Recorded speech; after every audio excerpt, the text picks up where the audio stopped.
Hello there, and welcome to HistSleep channel. Tonight, we are opening a heavy oak door into the past, stepping into the quiet, candlelit corridors of early 19th century England. We are going to explore the hidden history behind Jane Austen's world, specifically designed to help you relax and drift off. Before we pull back the heavy velvet curtains to let in the gray morning light, I would love it if you just take a moment to subscribe to this channel and give this video a like.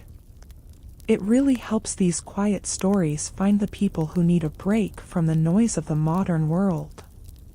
And I'm curious, where are you right now as you listen to this? And what time is it in your corner of the world? Are you lying in the dark, or perhaps taking a slow walk? Let me know in the comments. I read them all, and knowing you are here with me makes this journey feel a little less lonely. Now, settle in. Pull the blankets up a little higher. Let's go to Longbourn. Let's wake up in 1813. The sun has not yet risen over the rolling hills of Hertfordshire. It is the hour that the poets and farmers call the blue hour. Outside, the world is submerged in a thick, cool mist. England in the early 19th century was a place of profound moisture. Without the heat islands of massive modern cities, the countryside held on to the dampness of the night. If you were standing outside the Bennet family home, a modest estate known as Longbourn, you would feel the moisture clinging to your wool coat. The air smells distinct. It smells of wet soil, decaying autumn leaves, and the faint, sharp scent of wood smoke from a chimney that has been burning all night. Inside the house, it is pitch black. To understand the life of an American or English person in 1813, one must first understand the absolute tyranny of the cold. In the modern world, we wake up in climate-controlled environments. We step out of bed onto carpet that is warm or tile that is merely cool.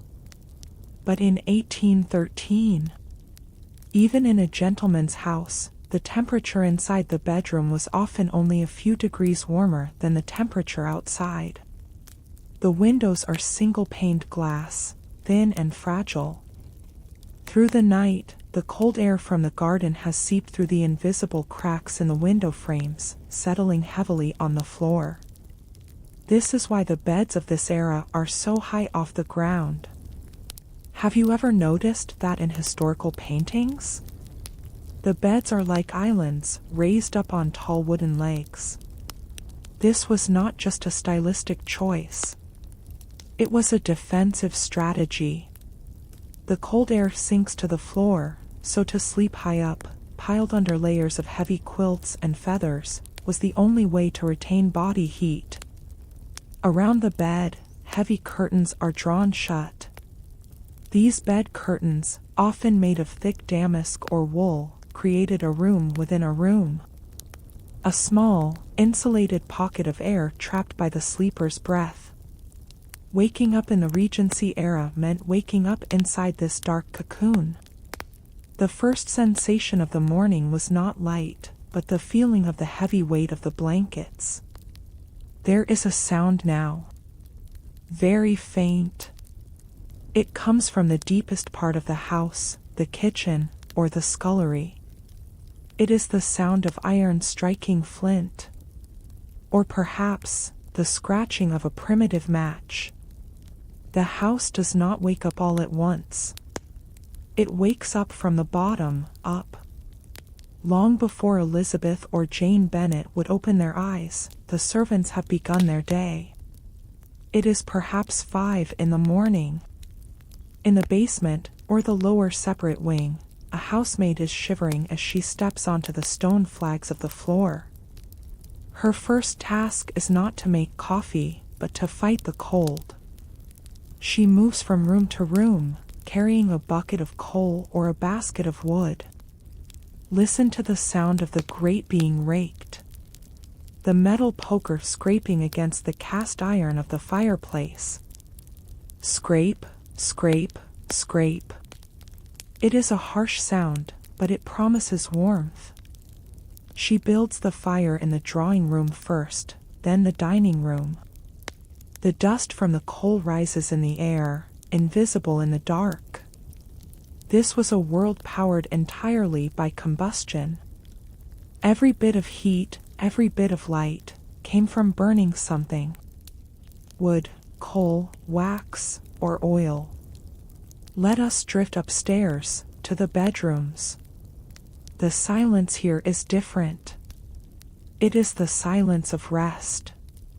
But the air is stale. Ventilation was a complex issue. People believed that night air was dangerous, that it carried miasmas and sickness. So, the windows were kept tightly shut. The air in the room is heavy with the scent of beeswax polish, lavender sachets tucked into the drawers, and the lingering smoke of the candle that was snuffed out the night before. Slowly, the gray light of dawn begins to filter through the curtains. It is not the bright, yellow sunshine of a cartoon morning. It is the English gray. A diffuse, soft light that reveals the room in monochrome. We can see the furniture now. In 1813, furniture was made of solid wood. Mahogany, oak, walnut. It was dark and heavy. There were no plastics, no veneers, no lightweight materials. Every object in the room had a weight to it. A porcelain washbasin and pitcher sit on a stand in the corner. The water in the pitcher is ice cold. A film of dust might have settled on the water's surface during the night. If you were to wake up in this bed, your first challenge would be the transition. Moving from the warmth of the feathers to the biting cold of the room. There was no lingering in pajamas. In fact, pajamas as we know them were not yet common for women. They wore long linen shifts, simple and practical. The morning ritual was slow. Everything took time. Think about the light. If you woke up before the sun, you needed a candle. But lighting a candle wasn't just flicking a switch. If the embers in the fireplace had died out, you had to use a tinderbox. Striking steel against flint to create a spark, catching it on a piece of charred cloth, and gently blowing it into a flame. It was a practice of patience. A minute, 2 minutes, just to create a single point of light. Outside the window, the world is beginning to move. But the sounds are organic. You might hear the rhythmic clip-clop of a horse passing on the lane. Not a gallop, but the slow walk of a workhorse pulling a cart. The sound is muffled by the mud. The roads in 1813 were not paved with asphalt.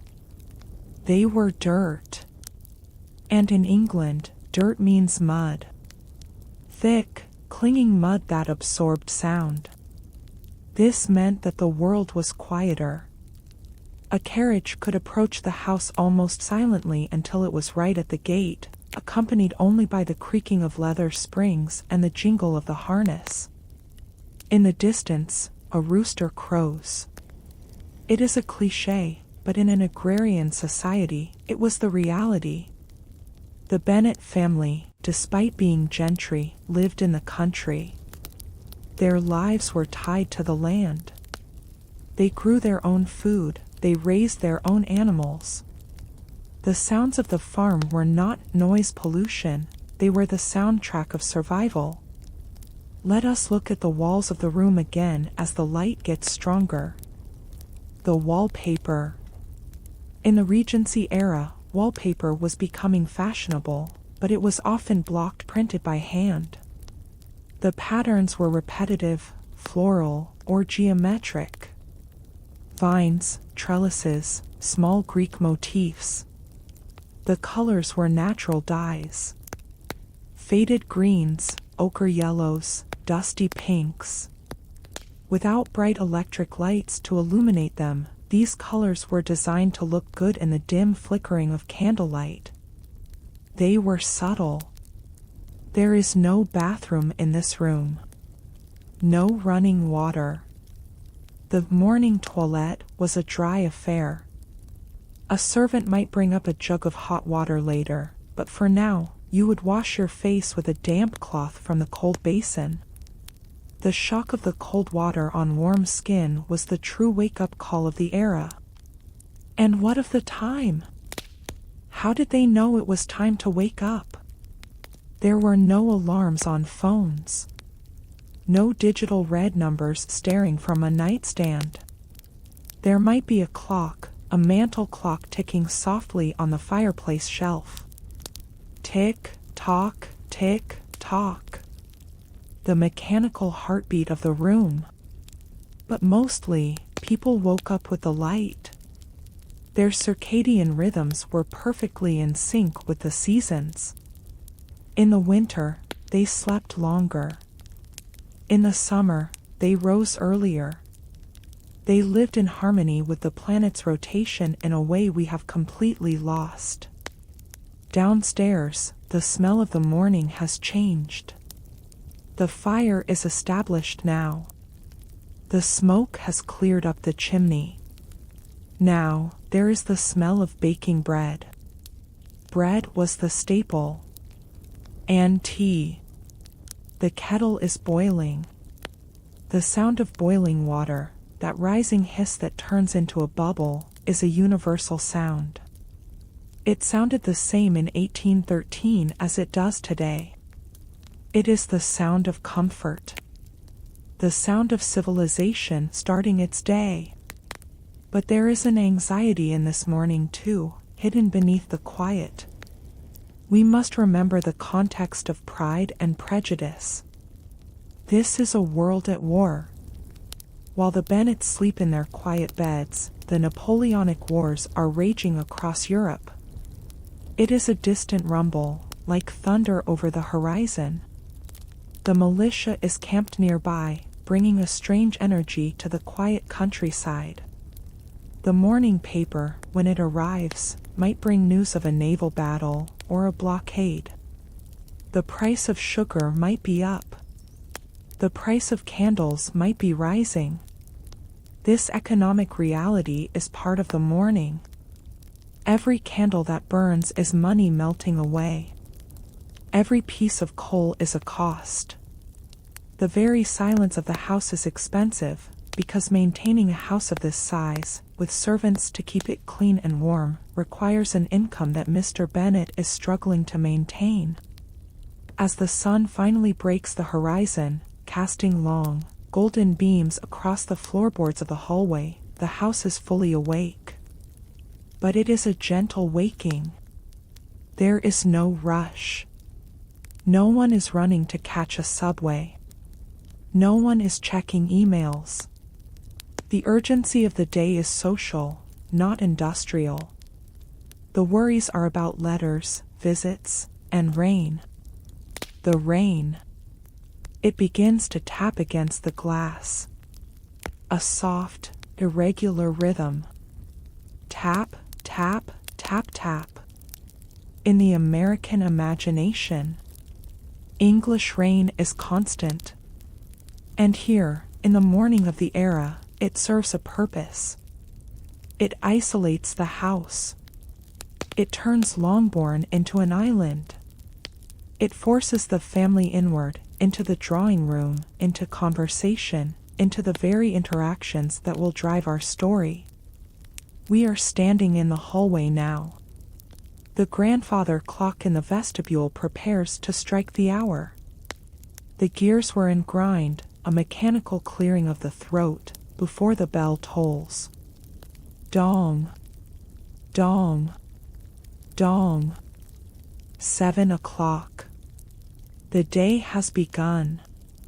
The morning has broken the hold of the night. And the stage is set for a story of manners, money, and marriage. But for now, Let us just appreciate the peace. The dust motes dancing in the shaft of sunlight. The smell of old wood and beeswax.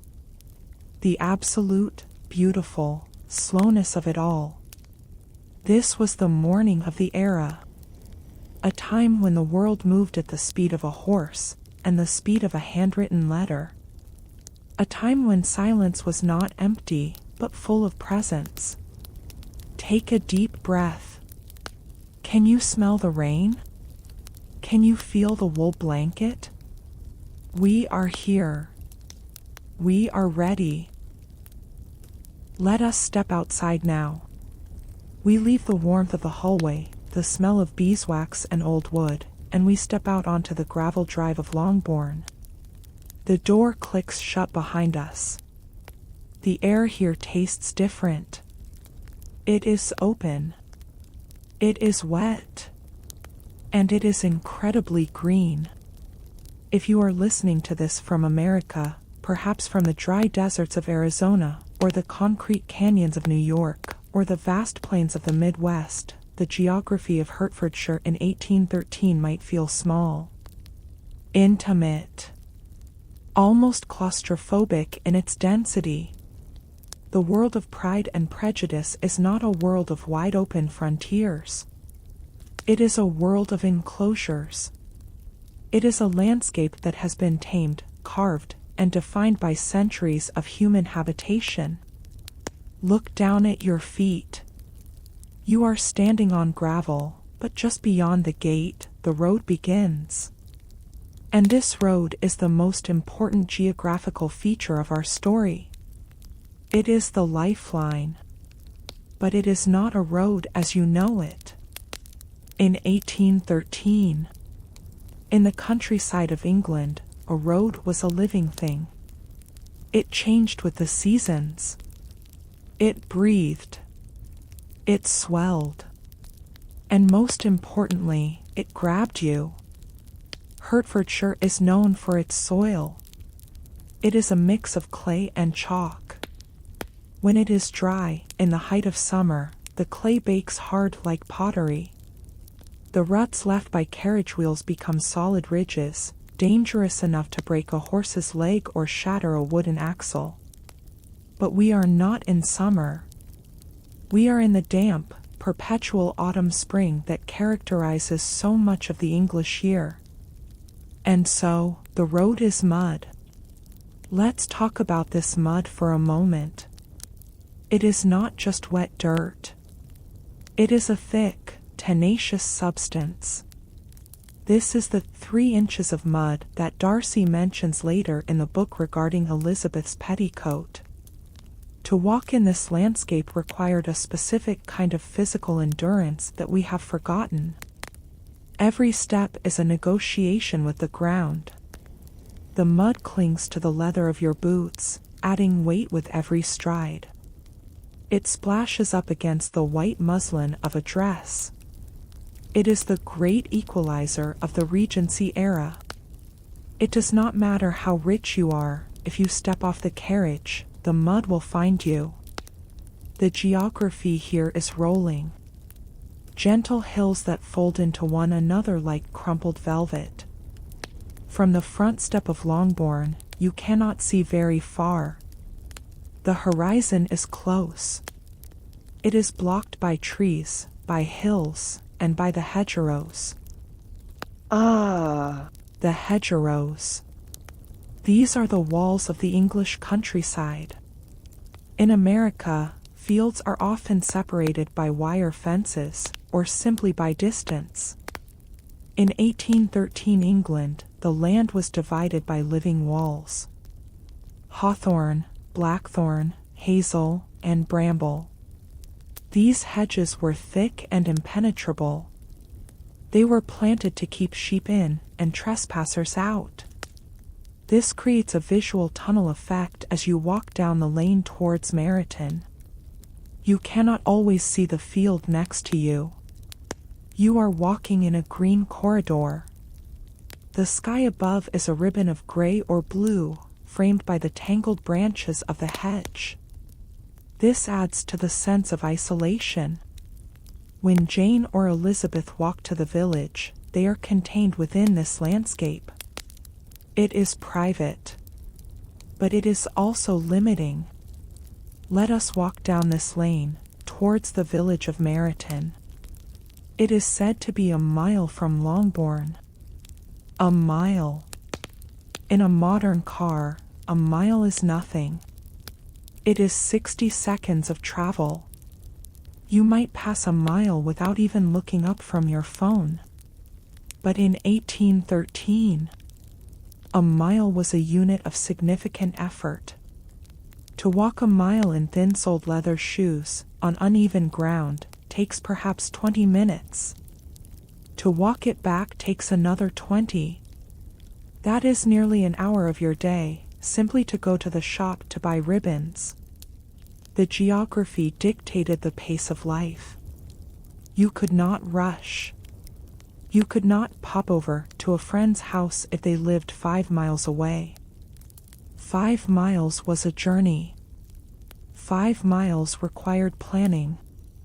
It required a carriage, or a very sturdy pair of legs and a disregard for the weather. This geography helps explain the social claustrophobia of the book. Why does Mrs. Bennet care so much about who moves into Netherfield Park? Because Netherfield is reachable. The circle of people you could know, the pool of potential husbands or wives, was strictly defined by how far a horse could travel and return in a day. The geography was the matchmaker. As we walk, notice the trees. The sentinels of Hertfordshire. The oak. The ash. The elm.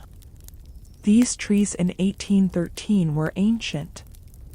Some of them would have been saplings when Shakespeare was writing. They are massive, gnarled forms standing in the middle of fields or lining the road. Their branches are bare now, skeletal fingers scratching against the white sky. The elm trees are particularly tragic figures in our history. In 1813, they were everywhere. Towering giants that defined the English skyline. Today, due to Dutch elm disease in the 20th century, they are mostly gone. But in our visual journey tonight, they are back. Tall, majestic, and brooding. The air is quiet here on the road. But it is not silent. The geography has a sound. The wind moving over the hills creates a constant, low rushing sound. Like the ocean, but softer. It rustles the dry leaves that are still stuck in the hedgerows. Shh, shh, shh. We pass a stream. Hertfordshire is full of chalk streams. Clear, cold water running over white stones. This water is vital. It powers the mills. It waters the livestock. And it creates the fog. In the mornings, the mist rises from these streams and blankets the hollows between the hills. It makes the landscape look soft, unfocused, like a watercolor painting that hasn't quite dried yet. To the north, there is a rise in the land. Oakham Mount. This is perhaps the highest point in the immediate geography of the Bennets' lives. If you were to climb it, dragging your heavy skirts through the wet grass, breathing in the cold air, you might see a little further. You might see the chimneys of Netherfield Park, 3 miles away. A grand house sitting in its own parkland. The park in Netherfield Park is a specific geographical term. It means land that has been taken out of agricultural production and devoted to beauty. This was the ultimate status symbol. To own land and not farm it. To have acres of grass that were just for looking at. Or for deer to graze on. From the top of the mount, looking south, you might imagine London. 24 miles away. In today's geography, London is a stone's throw. It is a commuter trip. The light pollution from London today would light up the southern sky of Hertfordshire at night. But in 1813, London was a different world. It was a dark smear on the horizon, a place of smoke and noise that felt incredibly distant. Going to town, meaning London, was an event. It meant traversing 24 miles of bad roads, crossing toll gates, paying the turnpike trusts. It took hours. You would arrive rattled, covered in dust, and exhausted. The geography separated the country gentry from the city merchants.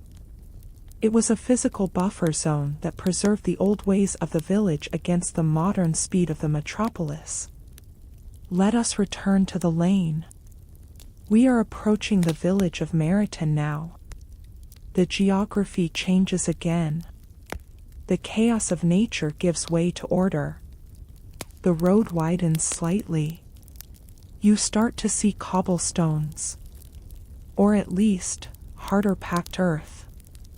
The houses here are closer together. Red brick, timber frames. Some of these buildings date back to the Tudor times, leaning slightly over the street. The geography of the village is tight.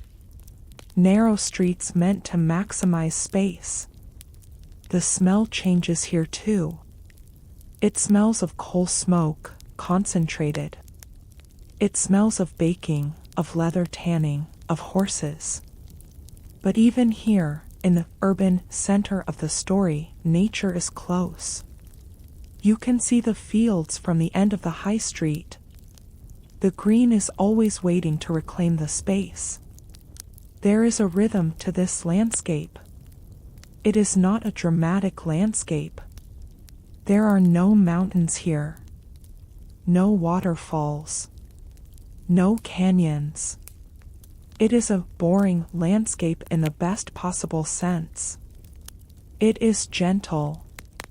It is predictable. It is safe. And yet, it is wet. I cannot stress the dampness enough. It seeps into the bones of the story. It is why the fireplaces are so important. It is why the drawing room is the center of life. Because outside, the geography is beautiful, but it is not comfortable. Imagine standing in the middle of a field near Longbourn. The ground is soft under your feet, spongy with moss and water. You are surrounded by the smell of wet wool from the sheep grazing nearby. The sky is a heavy lid of gray clouds, moving slowly from west to east, driven by the Atlantic winds. You are small in this landscape, but you are also held by it. The hedgerows shelter you from the wind. The valleys hold the warmth of the sun when it finally appears. It is a landscape designed for walking, for thinking, for long, slow conversations that unravel over the course of miles. This is the stage upon which Elizabeth Bennet walks. When she crosses the fields to see her sick sister, jumping over stiles and springing over puddles, she is conquering this geography. She is refusing to be trapped by the mud. She is asserting her energy against the lethargy of the land.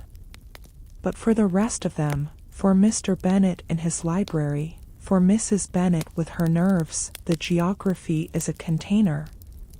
A beautiful, green, damp container that holds their lives in place. As the sun climbs a little higher, the mist begins to burn off the fields. The colors become sharper. The green of the grass becomes vivid, almost neon against the dark trunks of the trees. The white chalk of the road glows in the diffuse light. It is a quiet world. A world where the loudest sound is the wind in the trees or the cawing of a rook. A world where you can hear a carriage coming from a mile away. A world where distance is real and travel is work. This is the geography of Longbourn. It is the ground beneath their feet. And now, in our imagination, it is the ground beneath ours. Feel the coolness of the air. Smell the damp earth. Watch the clouds drift slowly, so slowly, across the English sky. We are grounded here. We are present. And as we walk back towards the house, wiping the mud from our boots, we prepare to enter the structure itself.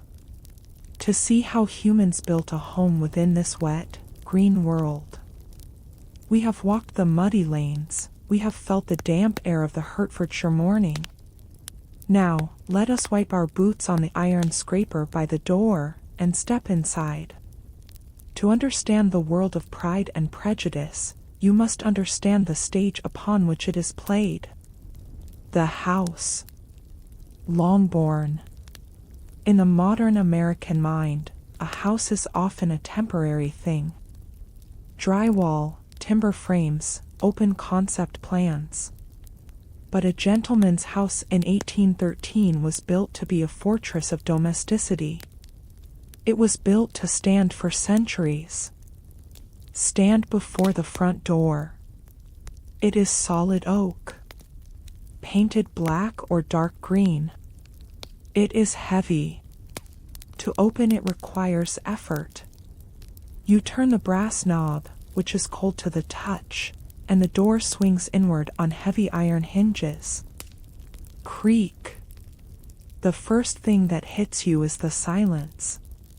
The thick brick walls, often 2 feet deep, cut out the sound of the wind and the birds. You have entered a controlled environment. But you have also entered a cooler one. You are standing in the vestibule, or the entrance hall. Look down. The floor is not wood here. It is stone. Flags of limestone or slate, worn smooth by generations of boots. It is practical. It is designed to handle the mud we just walked through. But it is hard. And it sends a chill up through the soles of your shoes. This hall is the transition zone.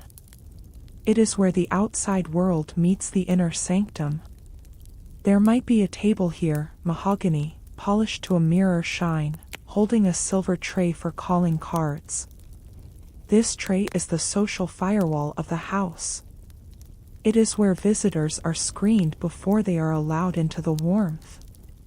Let us move further in. The architecture of this era, the Georgian style, was obsessed with one thing: symmetry. Logic. Reason. If you stand in the center of the hall, the doors on the left match the doors on the right. It is a mathematical beauty. It was designed to bring order to the chaos of nature outside. To your right is the drawing room. Let us enter. This is the heart of the house. It is where the women spend their day. It is where the tea is served. It is where the waiting happens. The proportions of this room are crucial. The ceilings are high, perhaps 12 feet. This was not just for grandeur. It was for smoke management. In an era of candles and coal fires, high ceilings allowed the fumes and the heat to rise, keeping the air at sitting level relatively fresh. Look at the walls. They are paneled in wood, painted in soft, chalky colors. Pale blue, sage green, or perhaps a creamy yellow. There is no gloss paint here. The finish is matte. It absorbs the light rather than reflecting it. But the most important architectural feature of this room, the feature that defines the soundscape of the entire era, is the window. The sash window. Walk over to it. It is tall, divided into small panes of glass by wooden glazing bars. The glass itself is not the perfect, flat sheet we have today. It is old glass. If you look through it, the trees outside ripple slightly. There are bubbles, seeds, imperfections in the glass that distort the view. It makes the outside world look like a painting. And these windows, they are loose. They rattle. Rattle, rattle, tap. When the wind blows across Hertfordshire, the windows of Longbourn sing. It is a constant background noise. A reminder that the barrier between you and the elements is fragile. To stop the drafts, heavy velvet curtains are hung. At night, these are drawn tight, sealing the room against the dark. Now, turn your attention to the fireplace. In a modern home, a fireplace is often decorative. Here, it is survival. The architecture of the room revolves around the hearth. The furniture is not pushed against the walls as it is in a ballroom. It is pulled into the center, clustered around the warmth. The mantelpiece is marble, cool and smooth. Above it, a mirror. This mirror is not just for vanity. It is a light amplifier.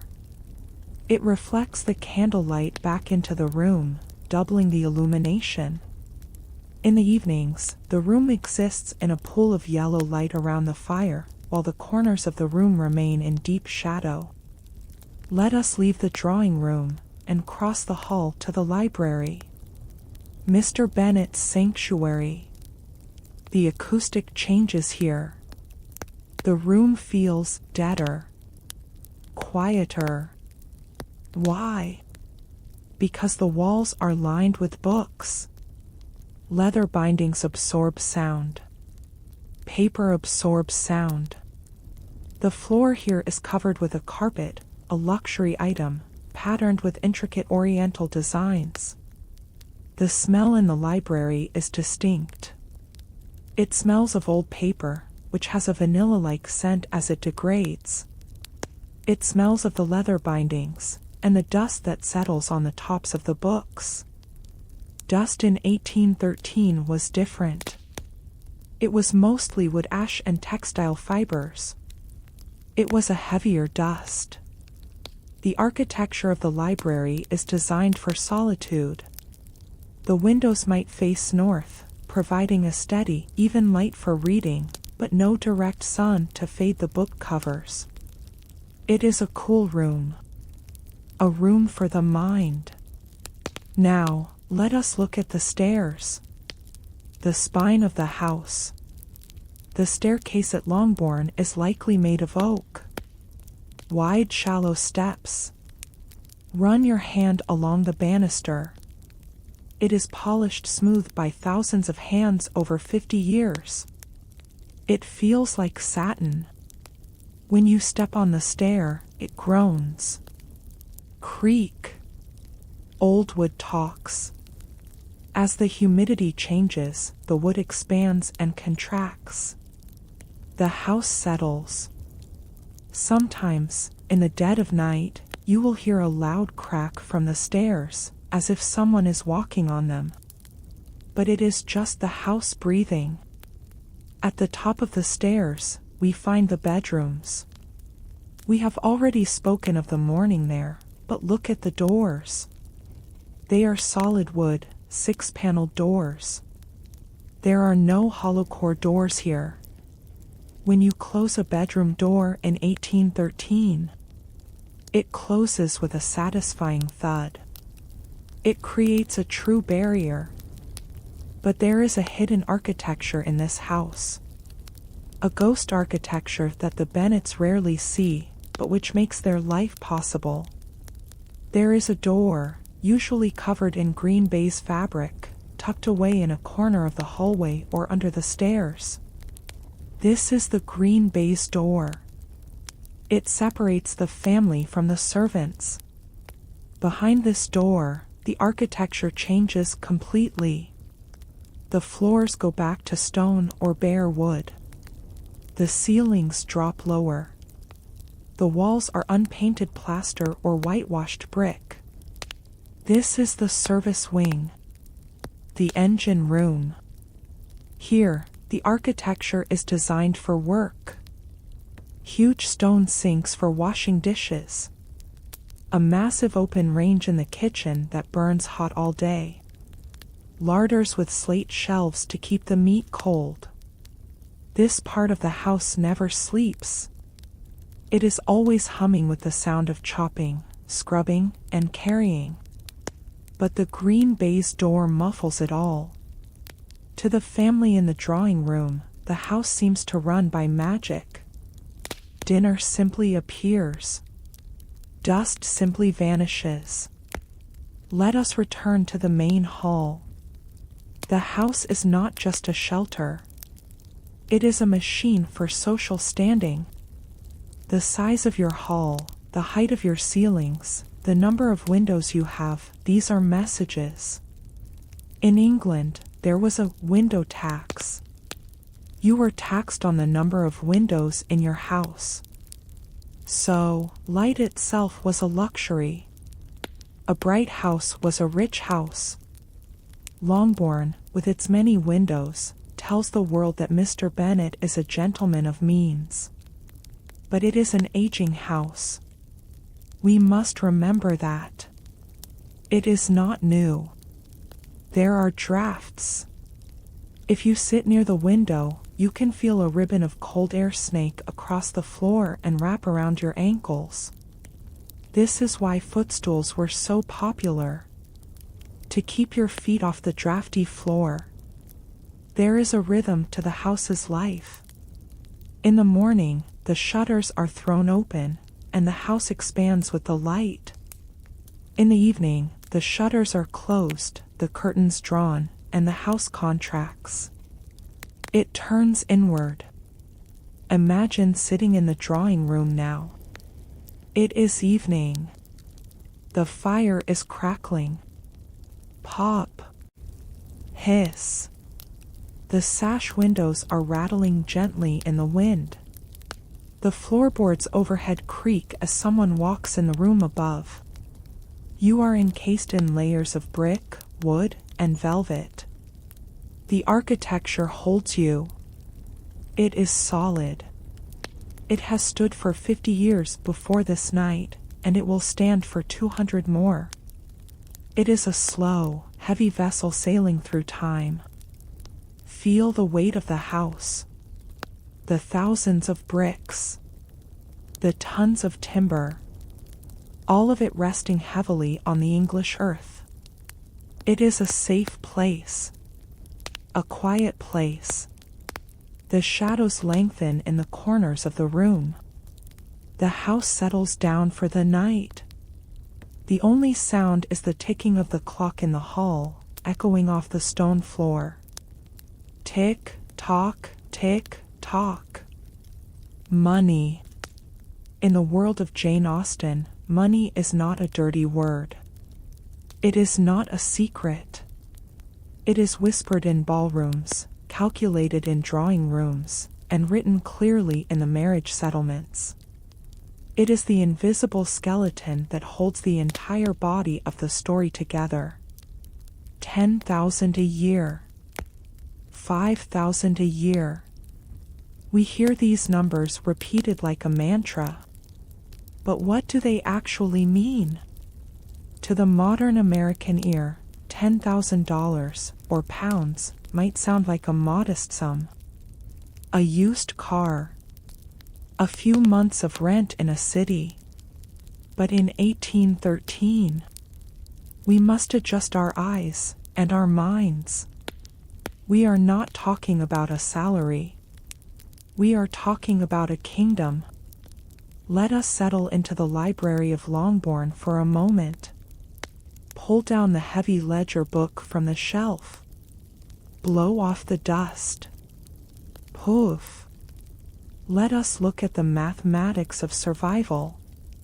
When Mrs. Bennet speaks of Mr. Bingley having 5,000 a year, she is not talking about a job. Gentlemen in this era did not work in the way we understand it. They did not clock in. They did not have bosses. This money is passive income.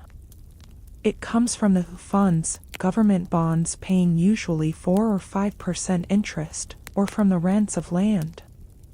To generate $5,000 a year in interest, Mr. Bingley would need a capital fortune of roughly £100,000 sitting in the bank. In today's terms, in terms of pure purchasing power and social status, Mr. Bingley is a multi-millionaire. He is the equivalent of a tech CEO or a lottery winner who never has to work again. Let us break down exactly what £5,000 could buy in 1813. Because money is only real when you spend it. Imagine a carriage. A shiny, black, lacquered carriage. It was the private jet of the Regency era. To buy a good carriage cost perhaps £100. But to keep it? That was the true cost. You needed horses. A pair of carriage horses cost £60. They ate hay, oats, and required a stable. You needed a coachman to drive them. You needed a groom to clean them.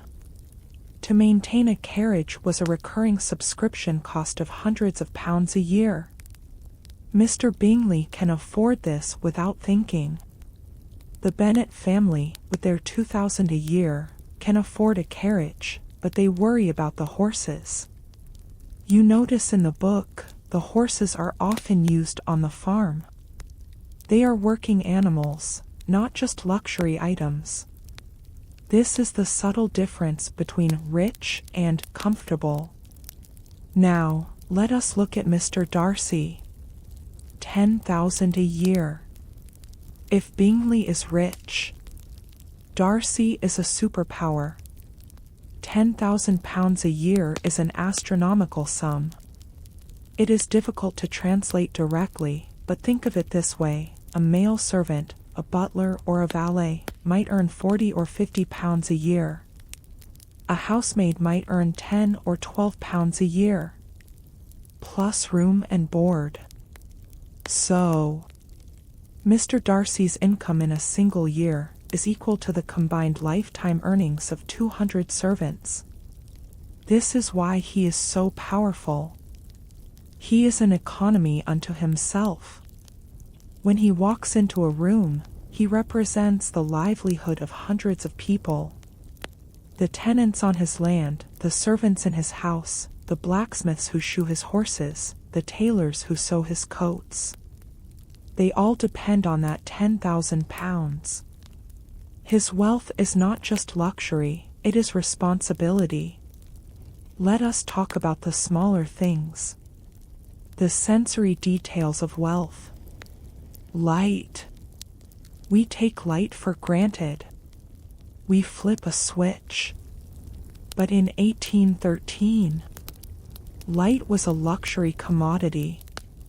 The poor used rushlights, dried reeds dipped in animal fat. They burned fast and gave off a dim, sputtering glow. The middle class used tallow candles, made from beef or mutton fat. They smelled. When they burned, they smelled of cooking meat and smoke. They required constant trimming, or snuffing, to keep the flame from dying. But the rich, Mr. Darcy and Mr. Bingley, they burned beeswax. Beeswax candles were the gold standard. They burned pure. They burned bright. And they smelled sweet, like honey and summer flowers. But they were expensive. To light a ballroom at Netherfield with hundreds of beeswax candles for a single night might cost as much as a servant's wages for a month. So, when Elizabeth walks into the ball at Netherfield, she is walking into a display of burning money. The brightness of the room is a flex. It is a statement. I can afford to push back the night. And then, there is the food. Pineapples. Did you know that a pineapple was the ultimate status symbol? To grow a pineapple in the cold, damp climate of England required a hothouse, a heated greenhouse. It required coal, glass, and a gardener who knew how to trick a tropical plant into fruiting in Yorkshire. To serve a pineapple at dinner was to say, "I have conquered nature." A single pineapple could be worth hundreds of dollars in today's money. When you dine at Pemberley, you are eating geography. But what about the Bennet family? Mr. Bennet has $2,000 a year. By any historical standard, they are rich. They are in the top 1% of the population. They have 5 servants. They eat meat every day. They buy books. They order clothes from London. So why is Mrs. Bennet so panicked? Why is the smell of fear under the smell of lavender water? Because of the nature of the currency. The estate. The Bennet's money is tied to the land, and the land is entailed. This is a legal knot that we must untangle slowly. The money belongs to the position of Mr. Bennet, not to the man himself. He is merely the caretaker. When he dies, the money does not go to his wife. It does not go to his daughters. It goes to the next male heir, Mr. Collins. This is the terror. Imagine living in a beautiful house, eating fine food, wearing silk, but knowing that the moment your father's heart stops beating, the clock strikes 0. Mrs. Bennet has no pension. The girls have no careers. In 1813, a woman of their class cannot work. She cannot open a shop. She cannot be a lawyer.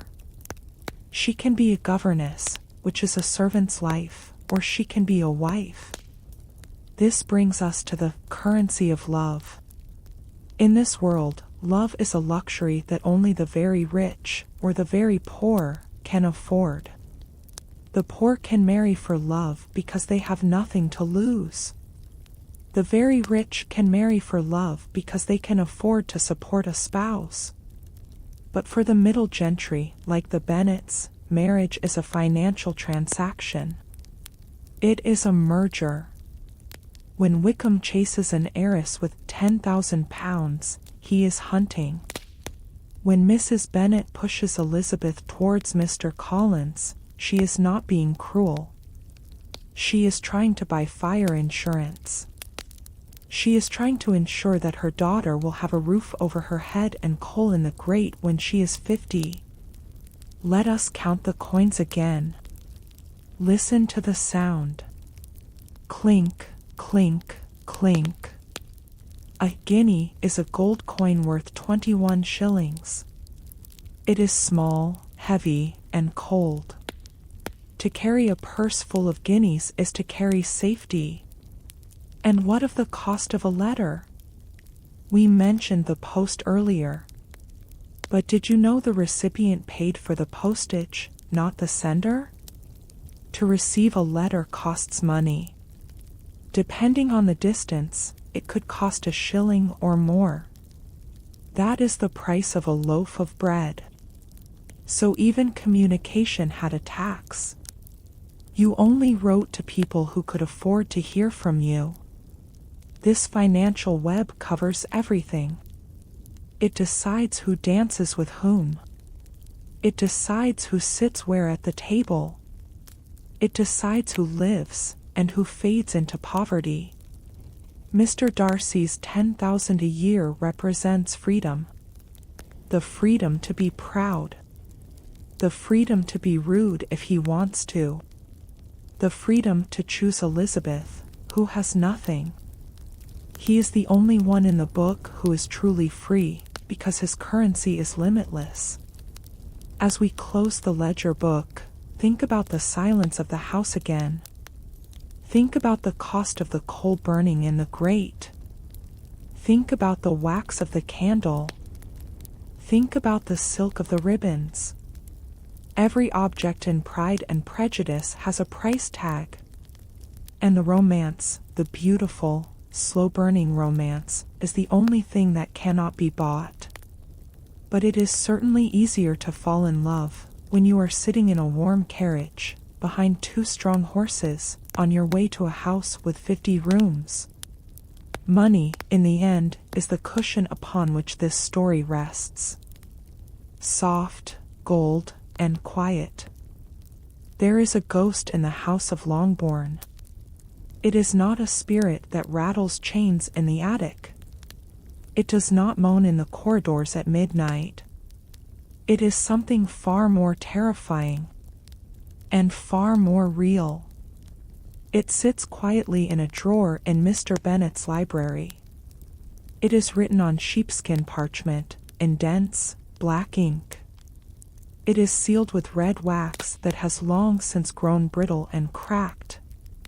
It is the entailment. To the modern American mind, this word, entailment, sounds dry. It sounds like boring legal jargon. But in the world of 1813, this word was a curse. It was a sentence of doom hanging over the heads of 5 young women. Let us sit in the library again. The fire is low. The shadows are long.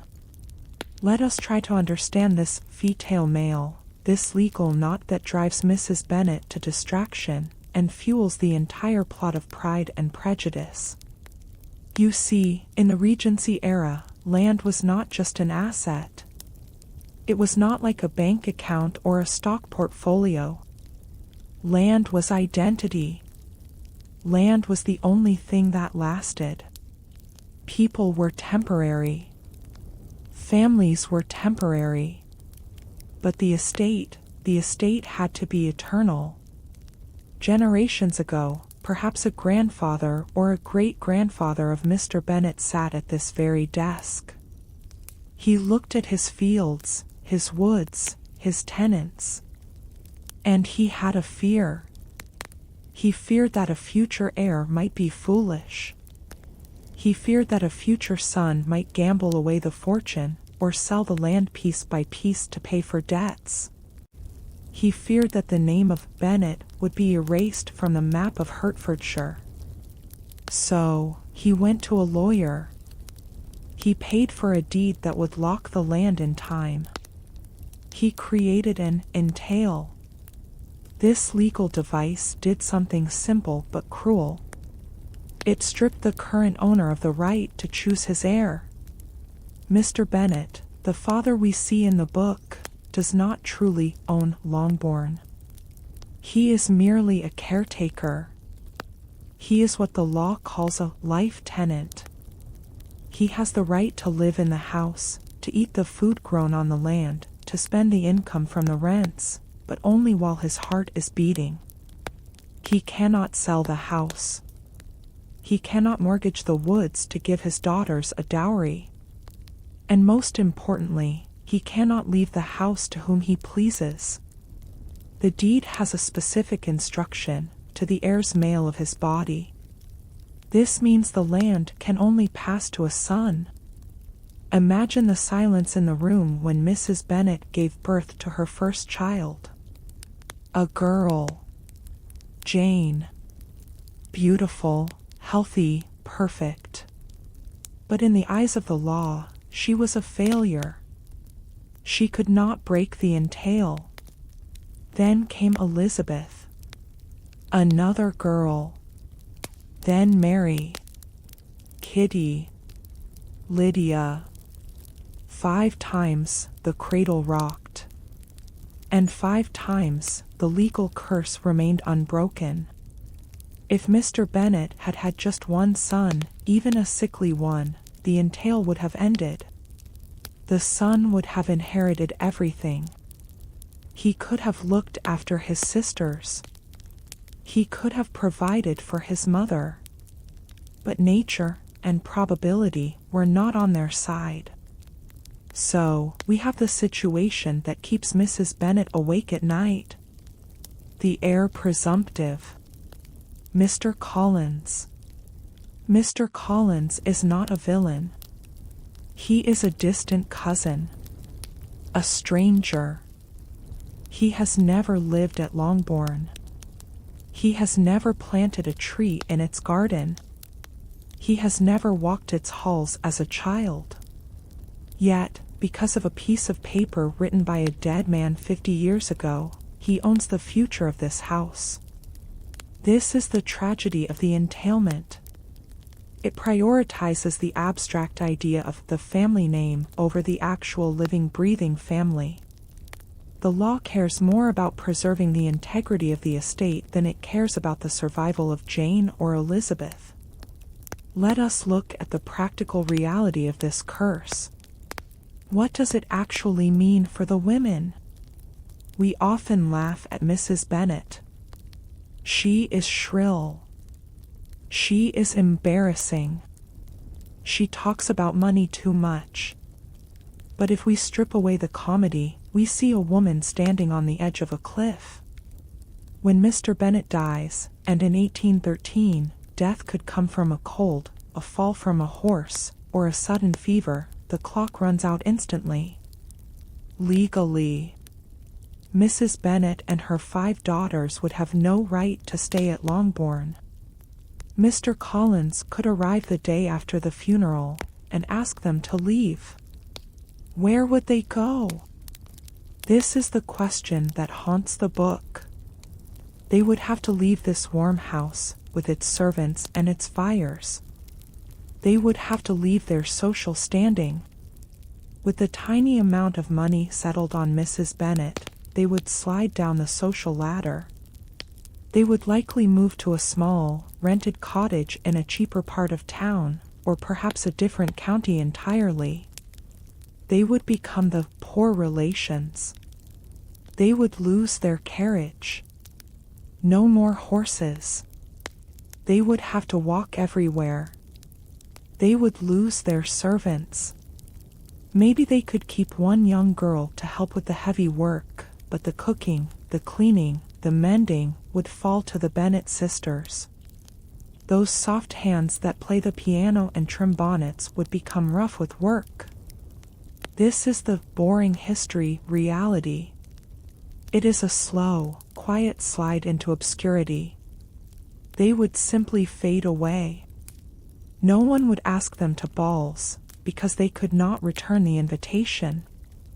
They would not be able to afford the new fashions. Their silk dresses would be turned and patched until they fell apart. This is why Mrs. Bennet is obsessed with marriage. It is not about romance. It is about rescue. When she looks at Mr. Bingley, she does not see a handsome young man. She sees a lifeboat. She sees a way to save at least one of her daughters from the cold reality of the entailment. And if Jane marries rich, perhaps she can help the others. Perhaps she can take in a sister or two. The entailment creates a pressure cooker environment in the house. Every time Mr. Bennet coughs, a shiver of fear must run through Mrs. Bennet. Every meal they eat at the fine mahogany table feels borrowed. They are living in a house that is already lost. And Mr. Collins? Think of him for a moment.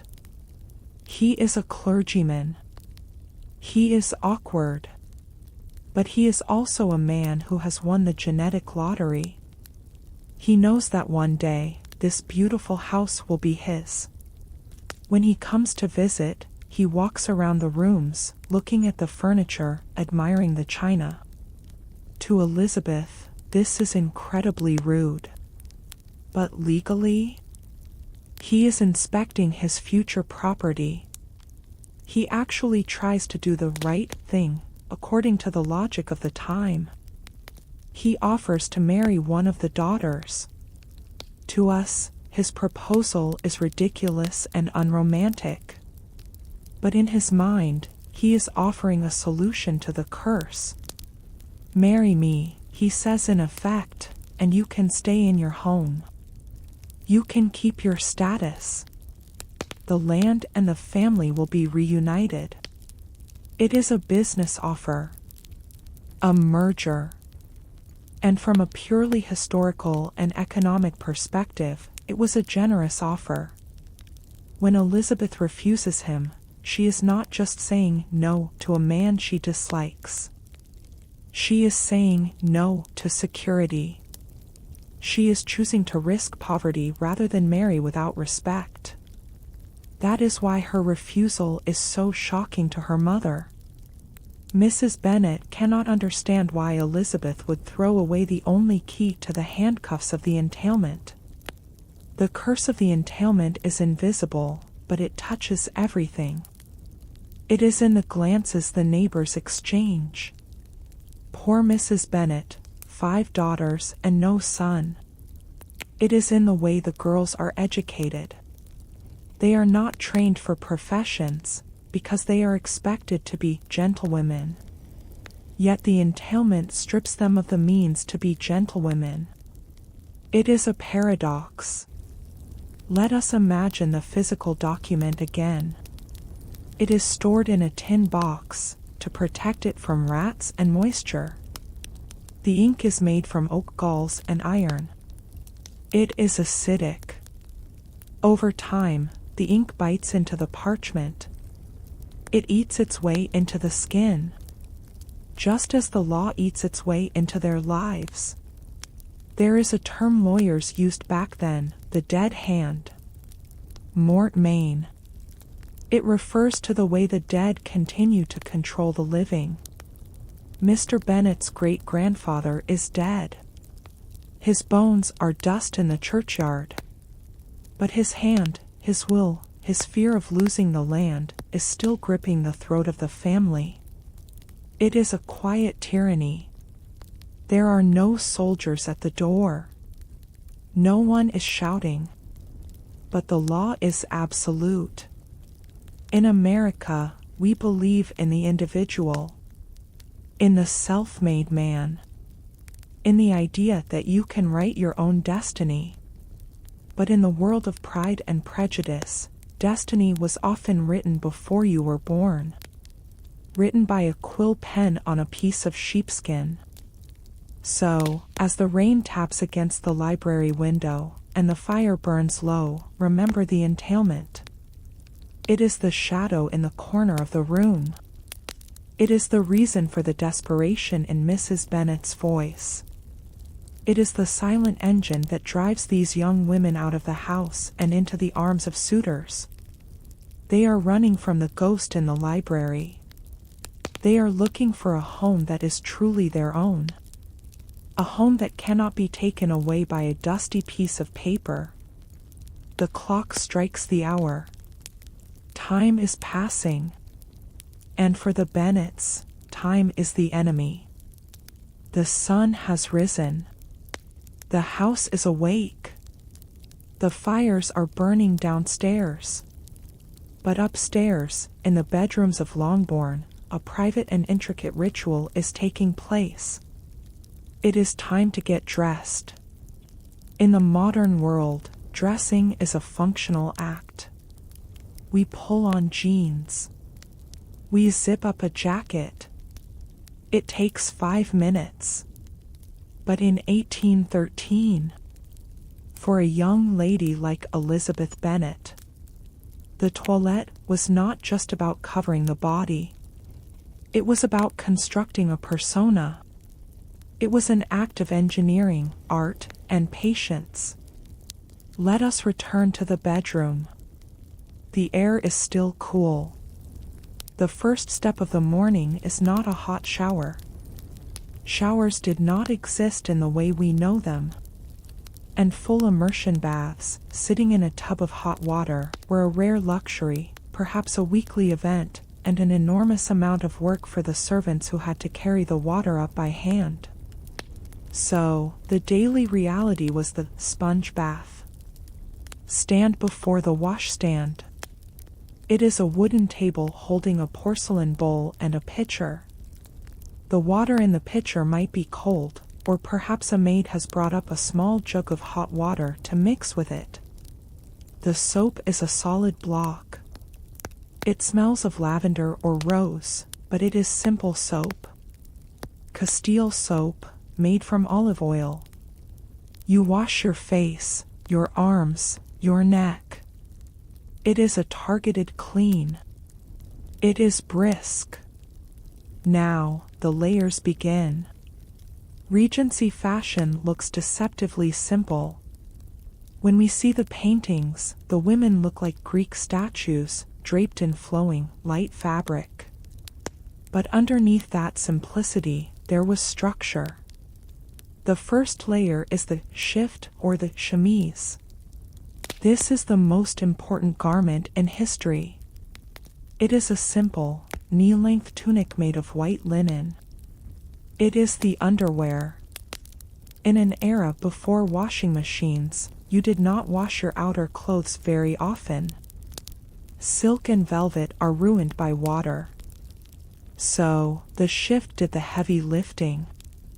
It protected your expensive dress from your body oils, and it protected your skin from the rough seams of the dress. The linen feels cool against the skin. It is crisp. It smells of the lavender sachets in the drawer. A lady would change her shift every day, sometimes twice a day. It was the primary indicator of cleanliness. Next, come the stockings. Silk for the evening, cotton for the day. They go up over the knee. But there is no elastic in 1813. Elastic has not been invented. So, you need garters. Ribbons tied just above the knee to keep the stockings up.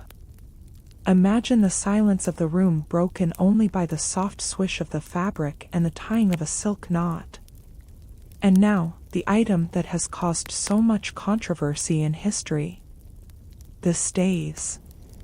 We often call them corsets today, but in Jane Austen's time, they were called stays. And they were different from the Victorian corsets that came 50 years later. The Victorian corset was about creating an hourglass shape, pinching the waist tight. But the Regency stay was different. It was about the shelf. The fashion of 1813 was the empire waist. The waistline was right under the bust. So the stays were designed to lift, not to squish. They were made of thick cotton canvas, stiffened with cords or sometimes whalebone. But often, they had a busk. A long piece of wood or ivory inserted down the front center. This kept the posture perfectly straight. You cannot slouch in stays. It is physically impossible. When Elizabeth Bennet sits reading a book, she is sitting upright. Not because she is tense, but because her clothes hold her that way. The sensation is like a firm hug. A constant pressure around the torso. For a woman of that time, it felt like security. To be without stays felt naked and vulnerable. Putting them on requires help. This is where the social aspect of dressing comes in. A rich woman had a lady's maid. The Bennets, having less money, likely helped each other, or shared the housemaid. Pull me in a little tighter, Jane. The laces are at the back. Zip, zip, sound of the laces tightening through the eyelets. The knot is tied. The body is now sculpted. Over the stays, a petticoat. Another layer of linen or cotton. Just one or two. In the previous century, women wore huge hoops and layers of heavy skirts. But in 1813, the silhouette is slim. Columnar. The goal was to look like a marble column from ancient Rome. Finally, the dress. The gown. For the morning, it is likely made of morning gown fabric, a sensible printed cotton, or a sprigged muslin. Muslin. This is the fabric of the era. It is a finely woven cotton, originally from Dhaka, in modern-day Bangladesh, which is why it was so prized. It is light. It is airy. It is semi-transparent. This was a radical fashion. Just a generation before, women were encased in heavy brocades and silks. Now, they were wearing fabric almost as thin as a veil. Older people in 1813 found it scandalous. They thought the young women looked naked. And they thought they would catch their death of cold. The dress is slipped over the head. And now, the fastening. There are no zippers. Zippers are 100 years in the future. There are no Velcro tabs. There are buttons, tiny, fabric-covered buttons running down the back. Button, button, button. It takes time. Or, there are drawstrings. Ribbons at the neck and waist that must be pulled and tied just right. And there are pins. We have forgotten the importance of the straight pin. In the Regency era, clothes were often literally pinned onto the body.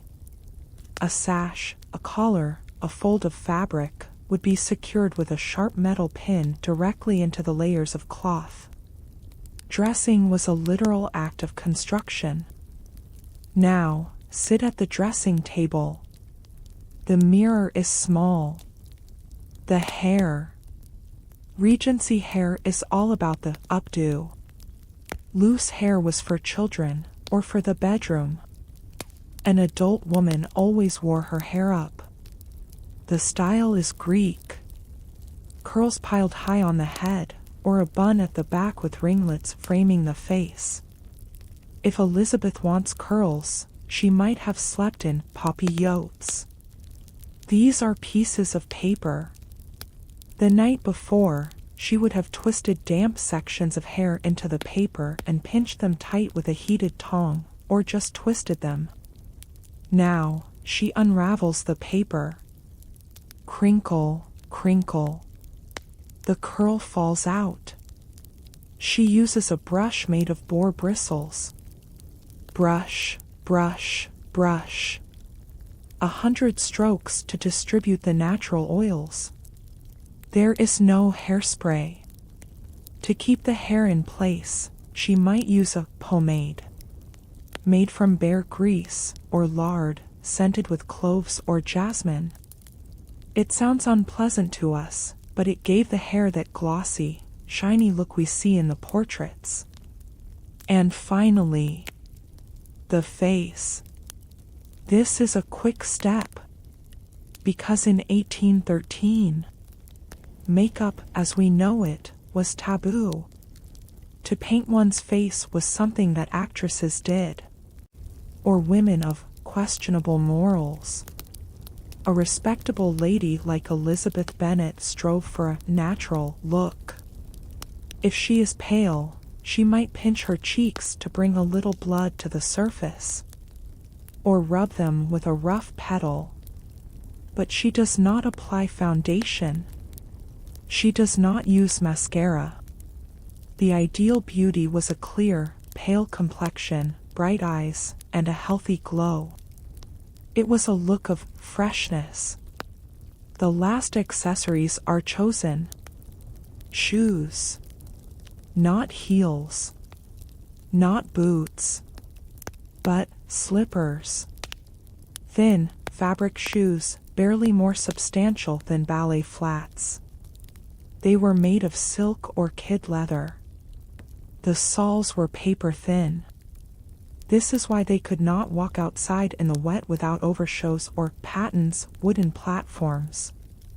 Inside the house, they moved silently. Shuffle, soft step. And a shawl. Because remember, the house is cold. the muslin dress is thin. So, a cashmere shawl, brought all the way from India, is draped over the elbows. It adds a splash of color, deep red or indigo, against the white dress.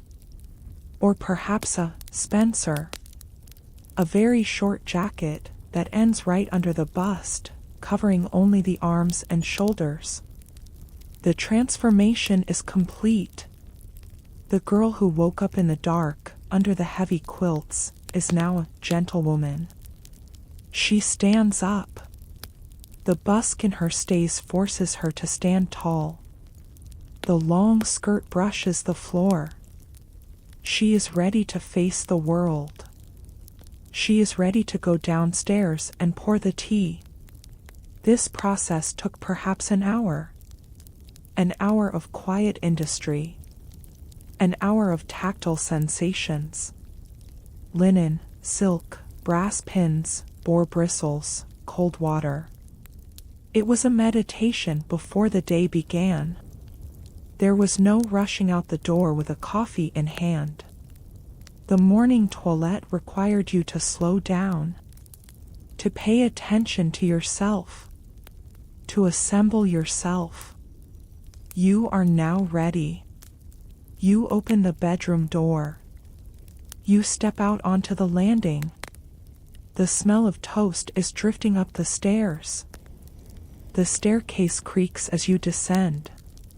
The air grows warmer with every step. You are moving towards the center of gravity of the morning house. The dining room. Or perhaps, in a house like Longbourn, the morning room. It is time for breakfast. In the modern world, breakfast is often a hurried affair. A granola bar eaten in the car. A cup of coffee swallowed while standing up in the kitchen. But in the Regency era, breakfast was an event. It was a destination. Open the door. The room is flooded with light. Ideally, the morning room faced east to catch the pale, early sunshine. The heavy velvet curtains have been pulled back and tied with gold tassels. The dust motes dance in the beams of light. The smell hits you instantly. It is one of the most comforting smells in human history. Toasted bread, hot tea, and the savory, salty scent of cured ham. Walk to the table. It is not a small table. It is a vast expanse of mahogany, covered in a white linen tablecloth. The linen is Irish. Heavy, cool, and starched so crisp that it stands up slightly at the corners. Unlike dinner, which was a formal ritual of courses and servers, breakfast was informal. This is a key distinction. At dinner, the footmen would stand behind your chair. They would listen. But at breakfast, the servants brought the food, and then they disappeared. They left the family alone. This means that the breakfast table was the place for secrets. It was the place for gossip. It was the place where Mr. Bennet could be sarcastic and Mrs. Bennet could be hysterical without the servants hearing every word. Let us look at the centerpiece of the table. The tea urn. It is a massive, silver vessel. It stands tall like a trophy in the middle of the table. Inside, there is a central tube filled with a red-hot iron bar, brought fresh from the kitchen fire. This iron bar keeps the water in the urn boiling hot for an hour or more. Listen to it. It hisses gently. SSSS. A constant, low-frequency sound of steam. It is the engine of the morning. Elizabeth Bennet, or perhaps her mother, sits behind the urn. Making tea was not a servant's job. It was a lady's job. It was a ritual of blending and pouring. Watch her hands. She unlocks a wooden box. The tea caddy. Tea was expensive, heavily taxed. It was kept under lock and key, and the lady of the house wore the key on a ribbon around her wrist or waist. To steal tea was a crime. She takes a silver scoop and measures out the leaves. Perhaps a mix of hyson, a green tea, and bohea, a black tea. She drops them into the pot. She turns the tap of the urn. The water rushes out. Steam billows up, clouding her face for a moment. The smell of the steeping leaves fills the air. Earthy, floral, and tannic. Now, the food. There are no boxes of cereal. No sugary flakes. Regency breakfast was protein heavy. On the sideboard, there are covered silver dishes. Lift the lid. Clink. Cold tongue. Sliced ham. Perhaps a meat pie left over from dinner. And eggs. Boiled eggs served in little cups. To eat a boiled egg requires focus. You tap the top with your spoon. Crack, crack. You peel away the shell. It is a slow food. And the toast. Toast was a delicacy. It was not made in a machine. It was made by holding a piece of bread on a long fork in front of the open fire. It was often slightly charred on the edges and soft in the middle. It is served in a silver toast rack. The slices stand up vertically like little soldiers to keep them from getting soggy. You take a piece. It is cold now. You slather it with butter. The butter is fresh, churned in the dairy farm just down the lane. It is yellow and salty. Let us sit down. Mr. Bennet is at the head of the table. What is he doing? He is reading. This was the one meal where reading at the table was socially acceptable. He is holding a newspaper. The Morning Post or the Times. The paper is large. The print is tiny. Densely packed columns of text without headlines or photographs. He rustles the paper. Crinkle, snap. He creates a paper wall between himself and his wife. He reads about the war. About Napoleon. About the price of wheat. He is connected to the wider world while sitting in his quiet country room. And Mrs. Bennet? She is reading too. But she is reading something far more important to the plot. Letters.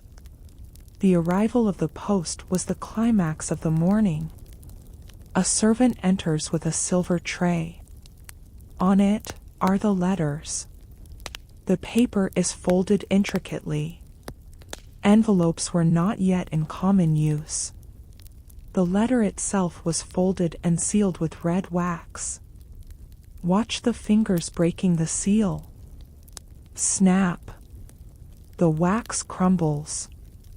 The unfolding of the paper. This is how news traveled. This is how Jane hears from Bingley, or doesn't. This is how Lydia writes about the soldiers. The handwriting is slanted, looping, cursive. Sometimes, to save paper, people wrote in crossed lines.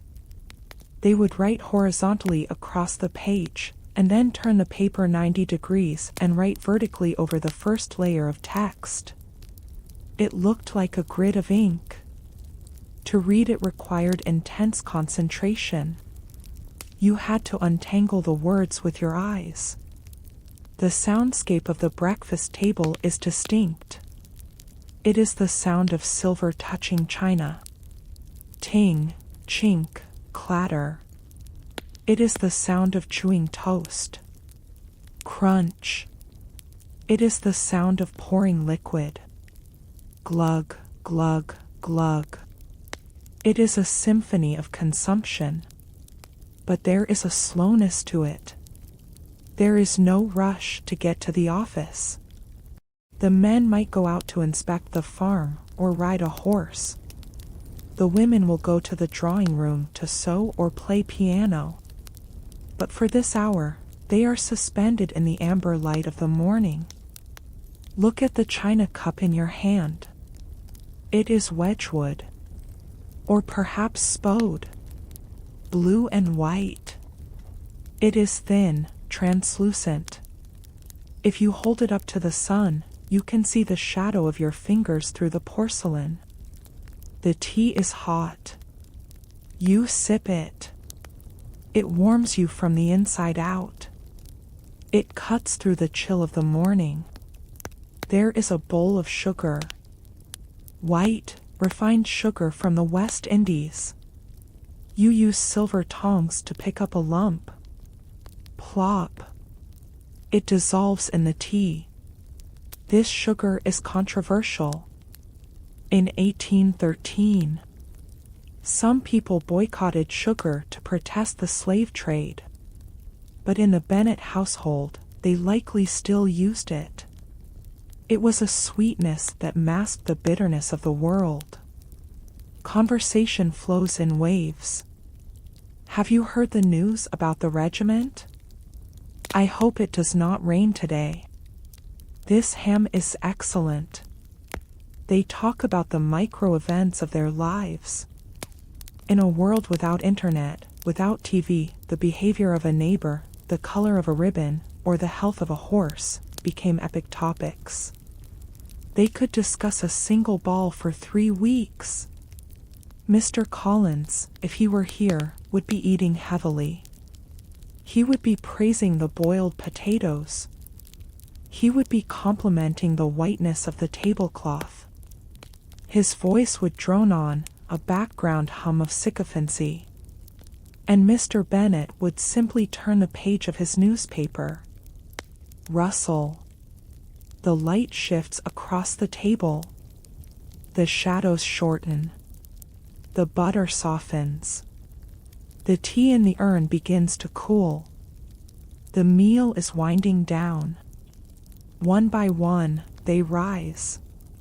The chairs scrape against the floor. Crumbs of toast are left on the white linen, like tiny ruins. The day has officially begun. The fuel has been taken in. The letters have been read. The news has been digested. The servants will return soon. To clear away the wreckage. To polish the silver. To sweep the crumbs. But for now, the room is still warm. Still smelling of tea and toast. A sanctuary of the morning. Take one last look at the table. The empty cups. The folded napkins. It is a still life painting of a family. We leave them now. We leave the warmth of the food. And we move towards the mind. Towards the education that shaped these women. The breakfast table has been cleared. The crumbs are gone. The men have left the room to attend to their business or to their horses. And now, the long stretch of the day begins for the women. This is the time for improvement. This is the time for education. But when we say education in the context of Pride and Prejudice, we must be very careful with our definitions. We are not talking about universities. We are not talking about science laboratories, or debating halls, or degrees. For a woman in 1813, education was a world of confinement. It was a curriculum of smallness. A series of tasks designed to pass the time and to make oneself agreeable. Let us enter the drawing room again, or perhaps a smaller room upstairs known as the schoolroom. Listen. Do you hear it? Plink, plink, plink, plink. It is the sound of a piano. Specifically, a pianoforte. It is playing a scale. C major. Up the octave. And down the octave. Over and over again. This is the soundtrack of the Regency girlhood. Repetition. To be considered accomplished, a woman had to play music. Not just well enough to enjoy it, but well enough to entertain a room full of people who were bored. Think of Mary Bennet. She is the one practicing. She sits on a hard wooden stool. Her back is straight, supported by those stiff stays we talked about earlier. Her fingers move over the keys. The keys are made of ivory, cool and smooth. The black keys are ebony. She is reading from a music book that is wide and flat. The notes are dense black dots on the page. She practices for hours. 1 hour, 2 hours. There is no Spotify. No radio. If you wanted music in your house, you had to make it yourself. You were the machine. But this education was not just about music. It was about languages. French. The language of the enemy, yet the language of culture. Imagine the sound of verbs being conjugated in a quiet room. Je suis, tu es, il est. Young women sat with grammar books, memorizing lists of words. They translated passages from books they might never discuss with a native speaker. It was an exercise in memory, a mental discipline. And then there was the art of drawing. She draws beautifully, they would say. Drawing was essential because there were no cameras. If you wanted to capture a view, a flower, or a face, you had to draw it. The materials were delicate. Watercolors. Watch the brush dip into the water glass. The water turns a cloud of faint pink or blue. The brush touches the paper. A slow, wet stroke. This required immense patience. You had to wait for the paint to dry before adding the next layer. If you rushed, the colors would bleed. The paper would buckle. So, education taught them to wait. It taught them to be still. But there is a glaring hole in this education. Where are the sciences? Where is the mathematics? Where is the history? These subjects were considered masculine, too taxing for the female mind. Or worse, unfeminine.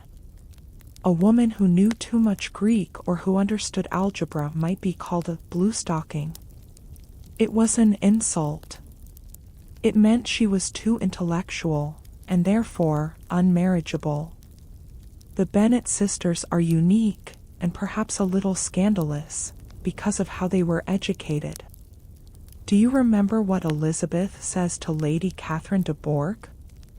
We never had a governess. Lady Catherine is horrified. No governess. How is that possible? 5 daughters brought up at home without a governess. Let us explain the governess. She was a woman, usually from a poor gentle family, who lived with a rich family to teach the daughters. She was a figure of authority, but also a servant. She was lonely. She would have imposed a schedule. 9 a.m. history. 10 a.m. French. 11 a.m. needlework. But the Bennets? They were free.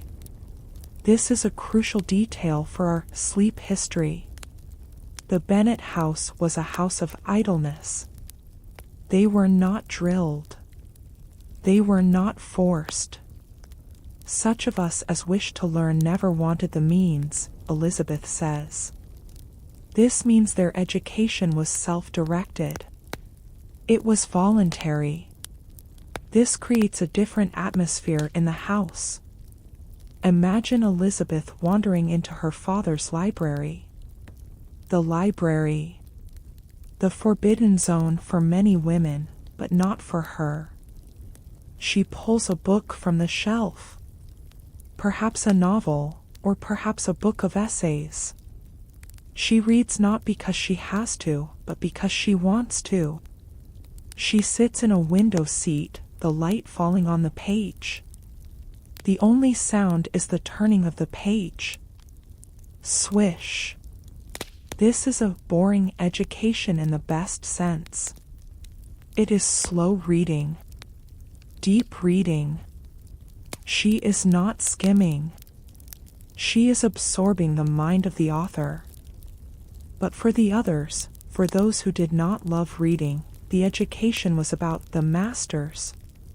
If you didn't have a governess, you hired masters. These were men who traveled from house to house.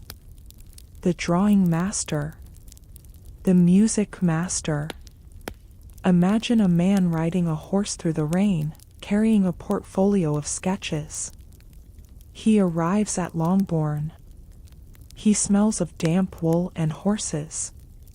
He sits next to the young ladies and corrects their perspective. No, Miss Bennet, the tree is too small.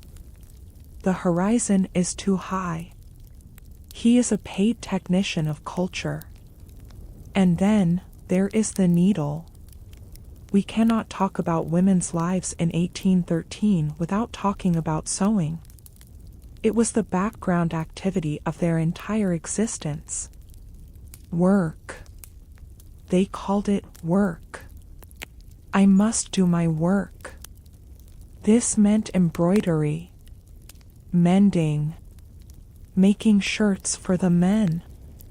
Imagine the visual focus required. A tiny silver needle. A thread of silk. In and out. In and out. It is a hypnotic rhythm. The satin stitch. The chain stitch. They embroidered handkerchiefs. They embroidered screens to block the fire. They embroidered cushions. It was a way to keep the hands busy while the mind could wander.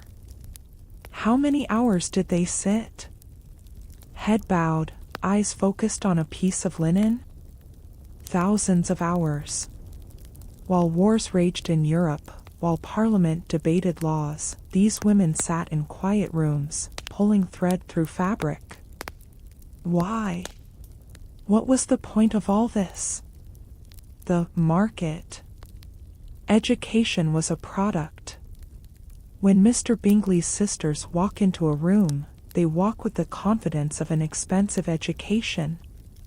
They have been to a seminary in London. They learned how to walk, how to curtsy, how to hold a teacup. They are highly accomplished. They can paint tables. They can net purses. They can cover screens. Mr. Darcy lists the requirements of a truly accomplished woman: a thorough knowledge of music, singing, drawing, dancing, and the modern languages, and she must possess a certain something in her air and manner of walking, the tone of her voice. It sounds exhausting. It sounds like a job description for a high-level diplomat. But the pay was not a salary.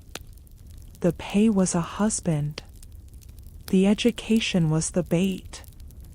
When Mary plays the piano at the party, she is not just playing music. She is signaling. Look at my discipline. Look at my patience. I will be a good wife. But there is a sadness to this limited world. Think of the boredom. The intellectual starvation. If you had a brilliant mind, like Elizabeth Bennet, what could you do with it? You could not be a professor. You could not run a business. You had to channel all that intelligence into conversation, wit. That is why Elizabeth is so sharp. Her mind has nowhere else to go. So it comes out in her words. It comes out in her teasing. Her education is her defense mechanism. And what of the books they read? They read sermons. Like Fordyce's sermons, which Mr. Collins tries to read to them. To the young women of Great Britain. These books told them to be submissive, to be quiet, to be modest. They were textbooks on how to be small. Lydia gapes and yawns. She hates it. She prefers the education of the circulating library. This was the Netflix of 1813. You paid a subscription, and you could borrow the latest novels. Gothic romances. Stories of ghosts and castles. This was their escape. The smell of a library book. Passed through 100 hands. Smelling of other people's houses. It was a window into a world that was more exciting than the quiet drawing room of Longbourn. Let us sit in the schoolroom one last time. The light is fading. It is late afternoon. The piano practice is over. The lid is closed over the keys. The paint brushes have been washed and put away. The embroidery frame is covered with a cloth. The education is paused for the day. It was a world of limits. A world of boundaries. But within those boundaries, they created a life of the mind. They learned to observe, to listen, to understand human nature. Because when you have no big career to distract you, you become an expert in people. And that, perhaps, is the most important education of all in Jane Austen's world. The room is silent now. Only the ticking of the clock remains. Tick, tock, tick, tock. Time passes slowly in the schoolroom. The village of Meryton has a rhythm. We have felt it. The slow turning of the seasons. The quiet ticking of the clock. The creaking of the cart wheels. But now, something disrupts the rhythm. Something bright. Something loud. Something dangerous. The militia has arrived. To understand the sheer impact of this moment, we must think about color. We live in a world of neon signs. High-definition screens. Bright synthetic clothes. Our eyes are constantly bombarded with saturation. But in 1813, the English countryside was a palette of earth tones. Brown mud. Gray skies. Green grass. Black coats for the gentlemen. White muslin for the ladies. It was a subdued visual world. And then, suddenly, there is red. Scarlet. Not just any red, but a vibrant, chemical, aggressive red. The red coat. Imagine standing at the window of Mrs. Phillips' house in Meryton. You look down the high street, and you see them. A river of red flowing through the gray cobblestones. The dye used for these coats was often cochineal, made from crushed beetles from South America. It was expensive to produce such a vivid color. When a regiment marched into a village, it was a visual shock. It was like a firework display that didn't fade. For young women like Lydia and Kitty Bennet, who have looked at the same green hedgerows all their lives, this color is intoxicating. It is what they called scarlet fever. It wasn't just attraction to the men. It was an attraction to the novelty, to the brightness, to the break in the monotony. Listen to the soundscape changing. Before, we heard the wind and the birds. Now, we hear the drum. Rat-a-tat, tat. Rat-a-tat, tat. The snare drum. Dry, crisp, and rhythmic. It echoes off the brick walls of the shops. It signals a new kind of time. Military time. The soldiers do not wake up when the sun rises. They wake up when the bugle blows, or when the drum beats the reveille. This mechanical rhythm imposes itself on the organic life of the village. But who are these men? And why are they here? We must pause to look at the boring history of the militia. These are not the hardened veterans fighting under the Duke of Wellington in Spain. Those are the regulars. They are dying in the mud of the peninsula. The militia is the home guard. England is an island under siege. Napoleon Bonaparte, the Corsican ogre, is waiting across the channel.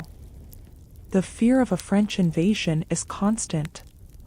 So, the militia is raised to defend the homeland. They move from county to county, setting up camps, drilling, and waiting. This waiting is crucial to our story.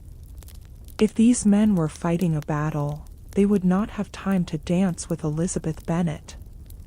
They would not have time to flirt with Lydia.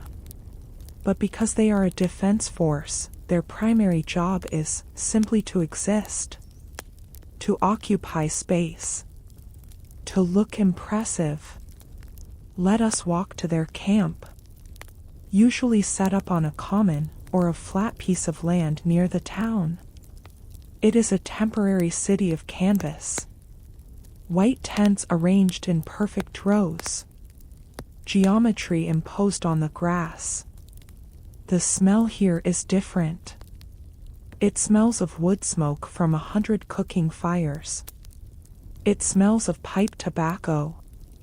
It smells of polished leather, horse manure, and gun oil. Gun oil has a distinct, metallic scent. Muskets, the brown bess, are stacked in pyramids. The bayonets gleam cold and silver in the damp air. For the locals, the camp is a spectacle.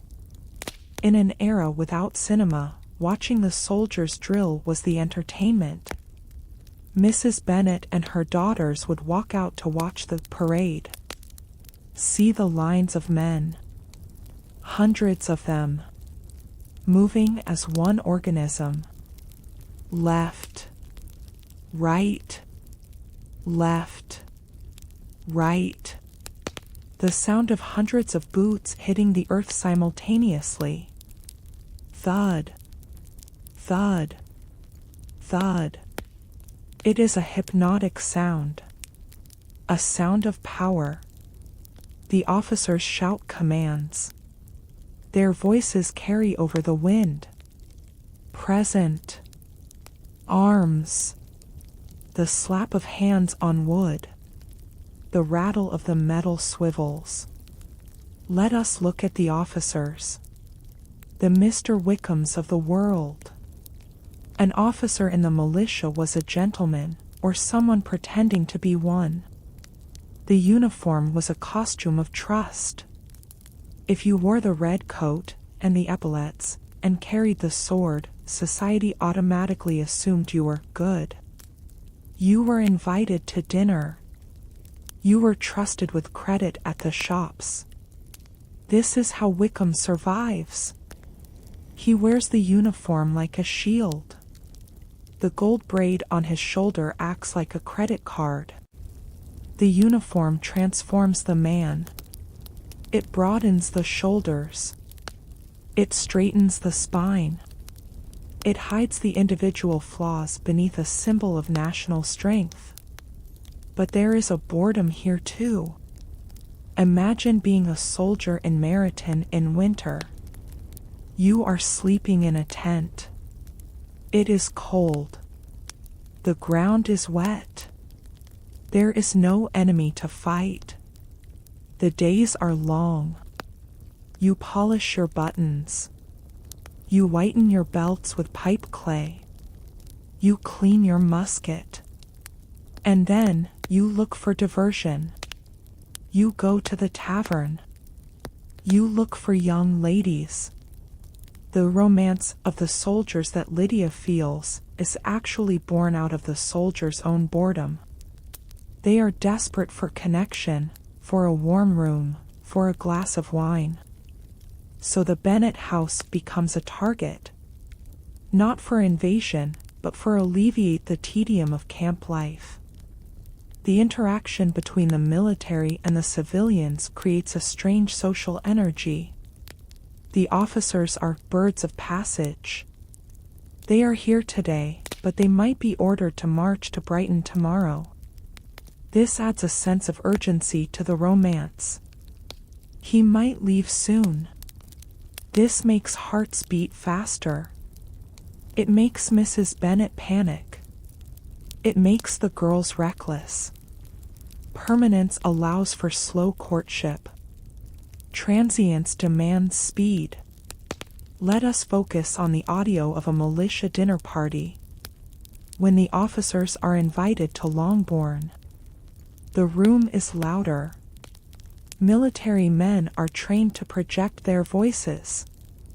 They laugh louder. They tell stories of travel, of London, of other camps. The clinking of glasses is more frequent.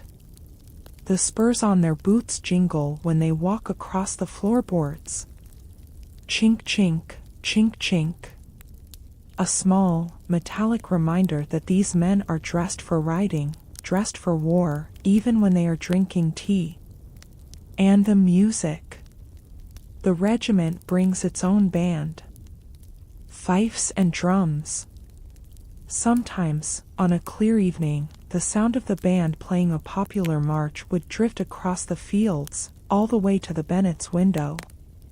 It was a haunting sound. The high-pitched whistle of the fife, floating over the deep rumble of the drum. It made the world feel bigger. It reminded the villagers that they were part of a nation at war. But let us strip away the romance for a moment. The boring history, reality. The militia was also a burden. They needed food. They needed supplies.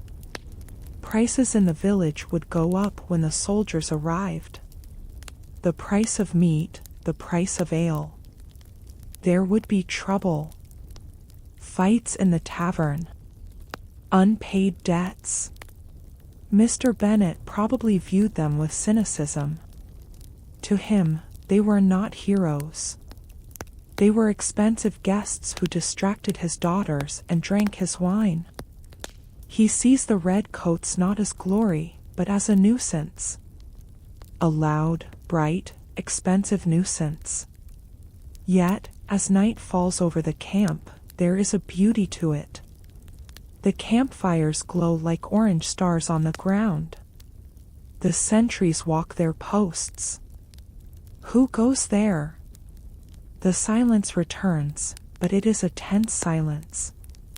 The presence of the weapons, the presence of the men, changes the atmosphere of the night. In the bedroom at Longbourn, Lydia and Kitty are whispering. They are talking about names.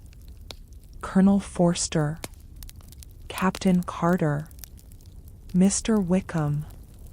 The names themselves carry rank. They are dreaming of epaulets and gold lace. They are dreaming of leaving their quiet, muddy, green world, and following the drum. The arrival of the militia is the catalyst. It breaks the stasis.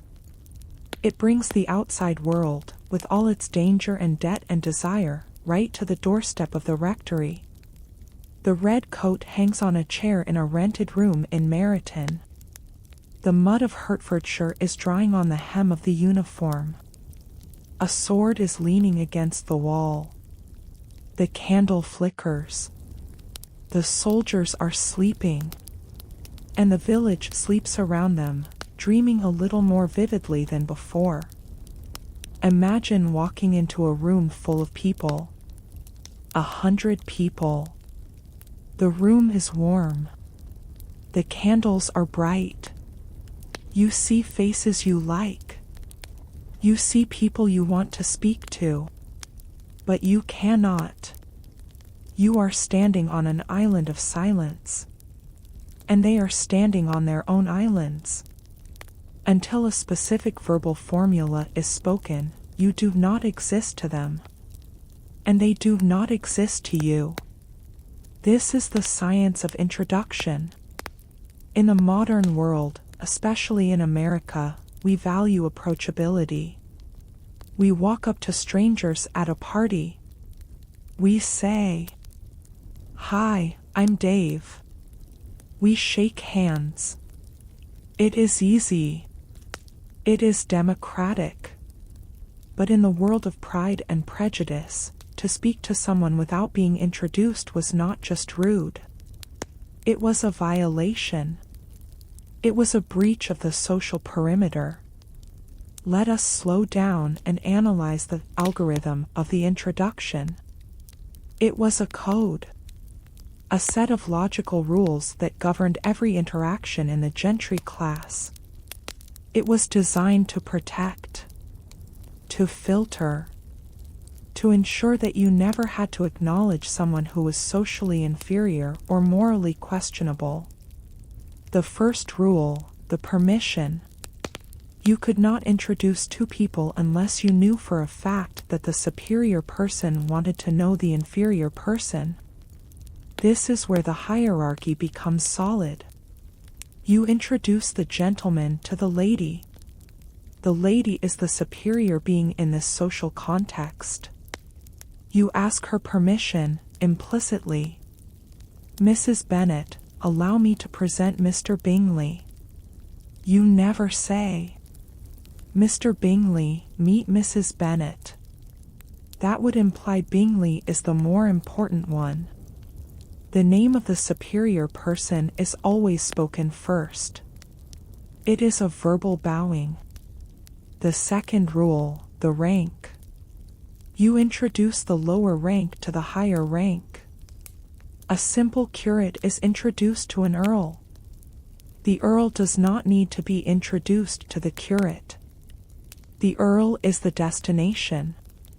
The curate is the traveler. Let us look at a case study from the book. The Mr. Collins incident. This is one of the most painful moments in the story for anyone who understood the rules of 1813. They are at the Netherfield ball. Mr. Collins sees Mr. Darcy. He knows Mr. Darcy is the nephew of his patroness, Lady Catherine. He thinks, "I should go say hello." Elizabeth warns him. She is horrified. She says he must not. Why? Because Mr. Darcy is vastly superior in rank to Mr. Collins. Mr. Darcy has not asked to meet Mr. Collins. Therefore, Mr. Collins has no right to initiate the contact. When Mr. Collins walks up to Darcy and speaks, the silence in the room would have been deafening. He is breaking the firewall. Darcy's reaction, a stiff bow and cold silence, is not just him being mean. It is him reacting to a social intruder. In Darcy's mind, a stranger has just walked into his living room uninvited. Now, let us look at the mechanics of the greeting itself. Once the words are spoken, "Lord Grantham, may I present Mr. Smith," what happens next? Do they shake hands? Rarely. Handshaking was becoming more common among men who were close friends or equals. But for a formal introduction, especially between a man and a woman, or a superior and an inferior, you did not touch. Touching was intimate. Instead, you performed the bow and the curtsy. The bow. This was not a simple nod of the head. It was a full body movement. Stand up straight. Shoulders back. Place the right foot behind the left. Bend the knees slightly. Hinge at the waist. The depth of the bow indicated the depth of respect. A deep, slow bow for a duke. A shallow, quick bow for a neighbor. The hands might be held at the side, or one hand might be placed on the heart. It was a moment of vulnerability. You are lowering your eyes. You are exposing your neck. It is an ancient signal of non-aggression. And the curtsy. For the women, the challenge was balance. Remember the stays. The corset makes it hard to bend at the waist. So the movement is in the knees. One foot slides back. You sink down, keeping the back perfectly straight, like an elevator going down. The skirts of the muslin dress balloon out around you on the floor. You hold the gaze of the other person for a moment, then lower your eyes. And then, you rise. It is a graceful, controlled squat. It required strong legs. If you wobble, you lose dignity. Let us go to a public assembly. The Meryton Assembly. Here, the problem of introduction is solved by a professional. The master of ceremonies. In places like Bath, or large public balls, there was a man whose specific job was to know everyone. If you were a gentleman, and you saw a pretty girl you wanted to dance with, you could not just ask her. That would be an insult. You had to find the master of ceremonies. You had to prove your credentials to him. I am a gentleman, here is my card. Then, he would take you to the lady. He would vouch for you. Miss Bennet, may I present Mr. Bingley, who wishes the honor of your hand. He was the social lubricant. Without him, the gears of the ballroom would grind to a halt. Everyone would just stand against the walls, staring at each other in silence. But why? Why make it so hard? Why all this science just to say hello? It goes back to the concept of the acquaintance. In 1813, to know someone was a commitment. If you are introduced to someone, you are now socially linked. If you meet them on the street the next day, you must acknowledge them. You must bow. You must speak. If they invite you to dinner, you must consider it. If they turn out to be a gambler, or a scoundrel, or a bore, you are stuck with them. You cannot easily unknow someone. This brings us to the most brutal weapon in the Regency arsenal. The cut. The cut direct. This is what happens when you want to break the link. Imagine you are walking down Meryton High Street. You see Mr. Wickham coming towards you. You know he is a liar. You do not want to know him anymore. As he approaches, he tips his hat. He smiles. And you look right through him. You stare at a point on the wall behind his head. You do not blink. You do not smile. You do not stop. You treat him as if he is invisible. as if he is made of glass. This is the cut. In a society built on recognition, this was a social execution. It was publicly stating, "You do not exist." It was so aggressive that it could lead to a duel between men. But let us return to the quieter moments. The moment after the introduction. The relief. "Mr. Darcy, allow me to present Miss Elizabeth Bennet." The bow is made. The curtsy is returned. The barrier is down. Now, conversation can flow. They can talk about the weather. It is a very pleasant evening. They can talk about the floor. The floor is excellent for dancing. They can talk about the number of couples. It sounds banal to us. Boring. But these safe topics were the runway. They were the small talk necessary to test the waters before the plane could take off into real conversation. The science of introduction also dictated the volume of the room. A room where everyone has been properly introduced is a loud room, because everyone has permission to speak. A room with strangers is a quiet room, because people are trapped in their bubbles. Think of the sound of the names being announced. The butler standing at the door. Mr. and Mrs. Hurst. Miss Bingley. The voice projects over the crowd. Names were currency. When a name was spoken, everyone in the room did a mental calculation. Hurst? The man with the house in town. Bingley? The man with 5,000 a year. The introduction was not just a greeting. It was a publication of status. In the quiet of the night, as you drift off, imagine this formal dance of names. The slow, deliberate movement of bodies bowing and rising. The rustle of silk as a lady turns to acknowledge a gentleman. The safety of knowing exactly where you stand. There is no ambiguity in this world. You are either known or you are unknown. You are either inside the circle or outside in the cold. And for those inside, for those who have been presented, the world is a warm, well-lit place, full of people waiting to talk about the weather. There is a comfort in rules. A comfort in knowing that nothing unexpected will happen. No stranger will grab your hand. No one will invade your space.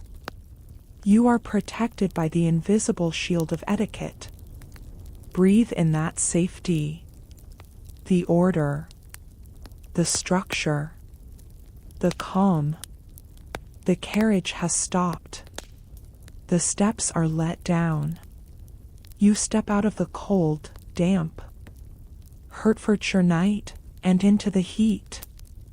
Tonight, we are going to the Netherfield ball. But this is not a movie set.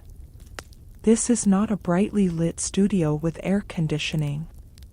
This is 1813. And the atmosphere of a real Regency ballroom was a physical force. It was a sensory overload of light, sound, and heat. Let us start with the light. Walk into the ballroom. The first thing that strikes you is the color of the air. It is gold. Liquid gold. There are no white LED bulbs here. No harsh fluorescent tubes. Every single photon of light in this room comes from a living flame. Look up. The chandeliers are dripping with crystal lustres. In each arm, a beeswax candle stands tall. Look at the walls. Sconces holding more candles. Hundreds of them. Imagine the task of lighting them. The servants would have started an hour before the guests arrived. moving from wick to wick with a taper. The light is soft. It flatters the complexion. It blurs the imperfections of the skin. It makes the jewelry sparkle with a warm fire. But the light is alive. It moves. Every time a door opens, every time a dancer whirls past, the air currents catch the flames. The room seems to breathe. The shadows on the wall dance in time with the music. Expanding, contracting, shivering. Now, feel the temperature. It is November. Outside, there is frost on the grass. But inside? It is a tropical microclimate. Combustion creates heat. Hundreds of candles burning at once create a tremendous amount of thermal energy. Add to that 100 bodies. Bodies wrapped in layers of muslin, silk, and wool coats. Bodies that are moving, jumping, and exerting themselves. The room gets hot. Very hot. There is no ventilation system. If you open the windows, the draft will make the candles gutter and drip hot wax onto the dancers below. So the windows often stay closed. The air becomes thick. Heavy. It smells of beeswax, which has a sweet, honey-like scent. It smells of lavender water and cologne, applied liberally to mask the scent of perspiration. And it smells of the floor. Look down at your feet. The floor is not just polished wood. It has been chalked. This was a common practice for a ball. An artist would come in and draw elaborate patterns on the floor using colored chalk. Flowers, geometric shapes, sometimes even the family crest. This served two purposes. First, decoration. Second, friction. To keep the dancers from slipping on the slick wood. As the night goes on, the feet of the dancers scuff the chalk. The patterns are destroyed. A fine dust rises into the air. So, the atmosphere is hazy. A golden, chalky, perfumed haze. Now, let us hear the music. There are no speakers. No bass boost. The music is organic. It comes from a small platform in the corner. The musicians. Perhaps 4 or 5 of them. A couple of violins. A cello for the deep rhythm. Maybe a flute or a clarinet. They are working men. They are sweating. They have to play for hours without stopping. The music is acoustic. It is not deafening. You can speak over it if you lean in close. But it is relentless. 1, 2, 3. 1, 2, 3. The rhythm drives the room. It is the heartbeat of the evening. And the dance itself. We must clear our minds of modern dancing. This is not swaying back and forth. This is not freestyle. This is country dancing. It is geometry in motion. Imagine 2 long lines. Men on one side. Women on the other. Facing each other. The long ways set. It is a community activity. You are not just dancing with your partner. You are dancing with the whole room. You have to wait your turn. The couple at the top of the line starts. They dance down the line, weaving in and out of the other couples. It is a test of memory. Cast off 2 couples, hands across, down the middle, and poussette. You have to know the code. If you make a mistake, you collide. You ruin the symmetry. Mr. Collins, as we see in the book, is terrible at this. He moves heavily. He goes the wrong way. He breaks the flow. In a world that valued order above all else, being a bad dancer was a character flaw. It showed a lack of harmony, a lack of discipline. The dance is also a test of stamina. A single dance did not last 3 minutes like a pop song. A set consisted of 2 dances. It lasted 20 to 30 minutes. Think about that. If you accept a dance with Mr. Darcy, you are agreeing to spend 30 minutes exclusively with him. You cannot escape. You are trapped in the geometry of the dance. This is why the choice of partner is so critical. 30 minutes of silence is agonizing. 30 minutes of bad conversation is torture. But 30 minutes with someone you love? It is a lifetime. Every time your hands touch, every time you pass each other in the line, it is a conversation without words. The gloves. Everyone is wearing gloves. Kid leather or silk.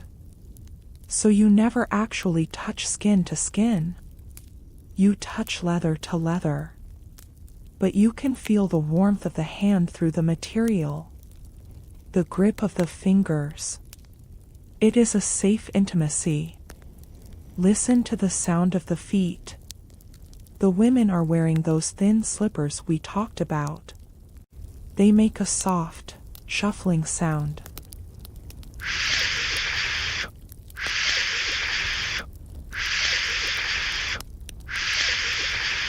The men are wearing pumps or boots.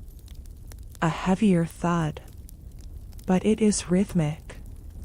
100 feet landing at the same time. The floorboards vibrate. You can feel the music coming up through the soles of your shoes. As the night goes on, the atmosphere changes. The heat rises. Fans are snapping open. Snap, flutter, flutter. The ladies are glowing. The curls that were so tightly pinned are starting to come loose. The conversation gets louder. The punch bowl is being visited. Negus. That was the drink of the ball. Hot wine, water, sugar, and spices. It kept the energy up. But there are quiet corners too. The card room. Away from the noise of the violins, the older people sit. Mr. Bennet. Mr. Hurst. The green baize tables. The soft click of the counters. The slap of the cards. They are playing whist or vingt-et-un. Here, the atmosphere is serious. Money is changing hands. The candles here burn steady, undisturbed by the wind of the dancers. Let us go back to the dancers. Watch the movement of the fabric. This is the era of muslin.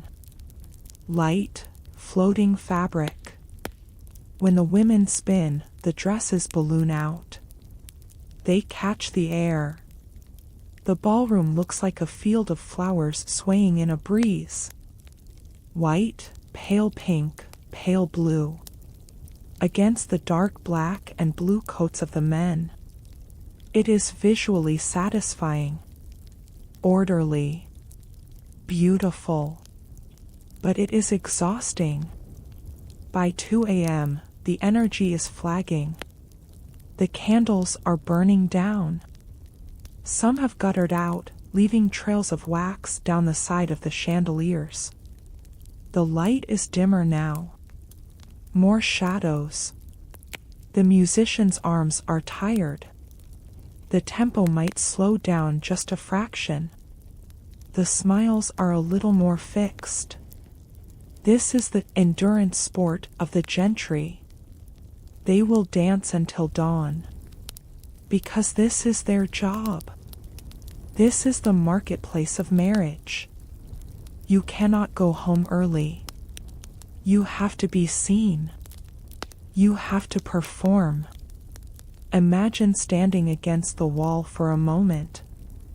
Just watching. The blur of faces passing by.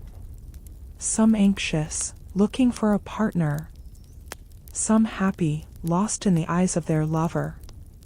Some bored, wishing for their bed. The room is a microcosm of society. All the tension, all the hope, all the pride, and all the prejudice, spinning around and around in a circle. The air is so thick now you can almost taste it. Sweet. Dusty. Hot. The violins swell for the final movement of the set. The dancers join hands for the final turn. The room spins. The lights streak. And then, the final chord. Done. The motion stops. The bow. The curtsy. The heavy breathing of 100 people. The sound of voices rising again. Thank you. Shall we find some refreshment? The spell breaks. The geometry dissolves. And the crowd flows towards the supper room, leaving the ballroom floor empty. Silent, save for the popping of a dying candle. And the dust, settling slowly back down onto the chalk lines. The music of the ballroom has faded. The dancers are asleep. The house is quiet again. But in the library, or at a small desk in the drawing room, a candle is still burning.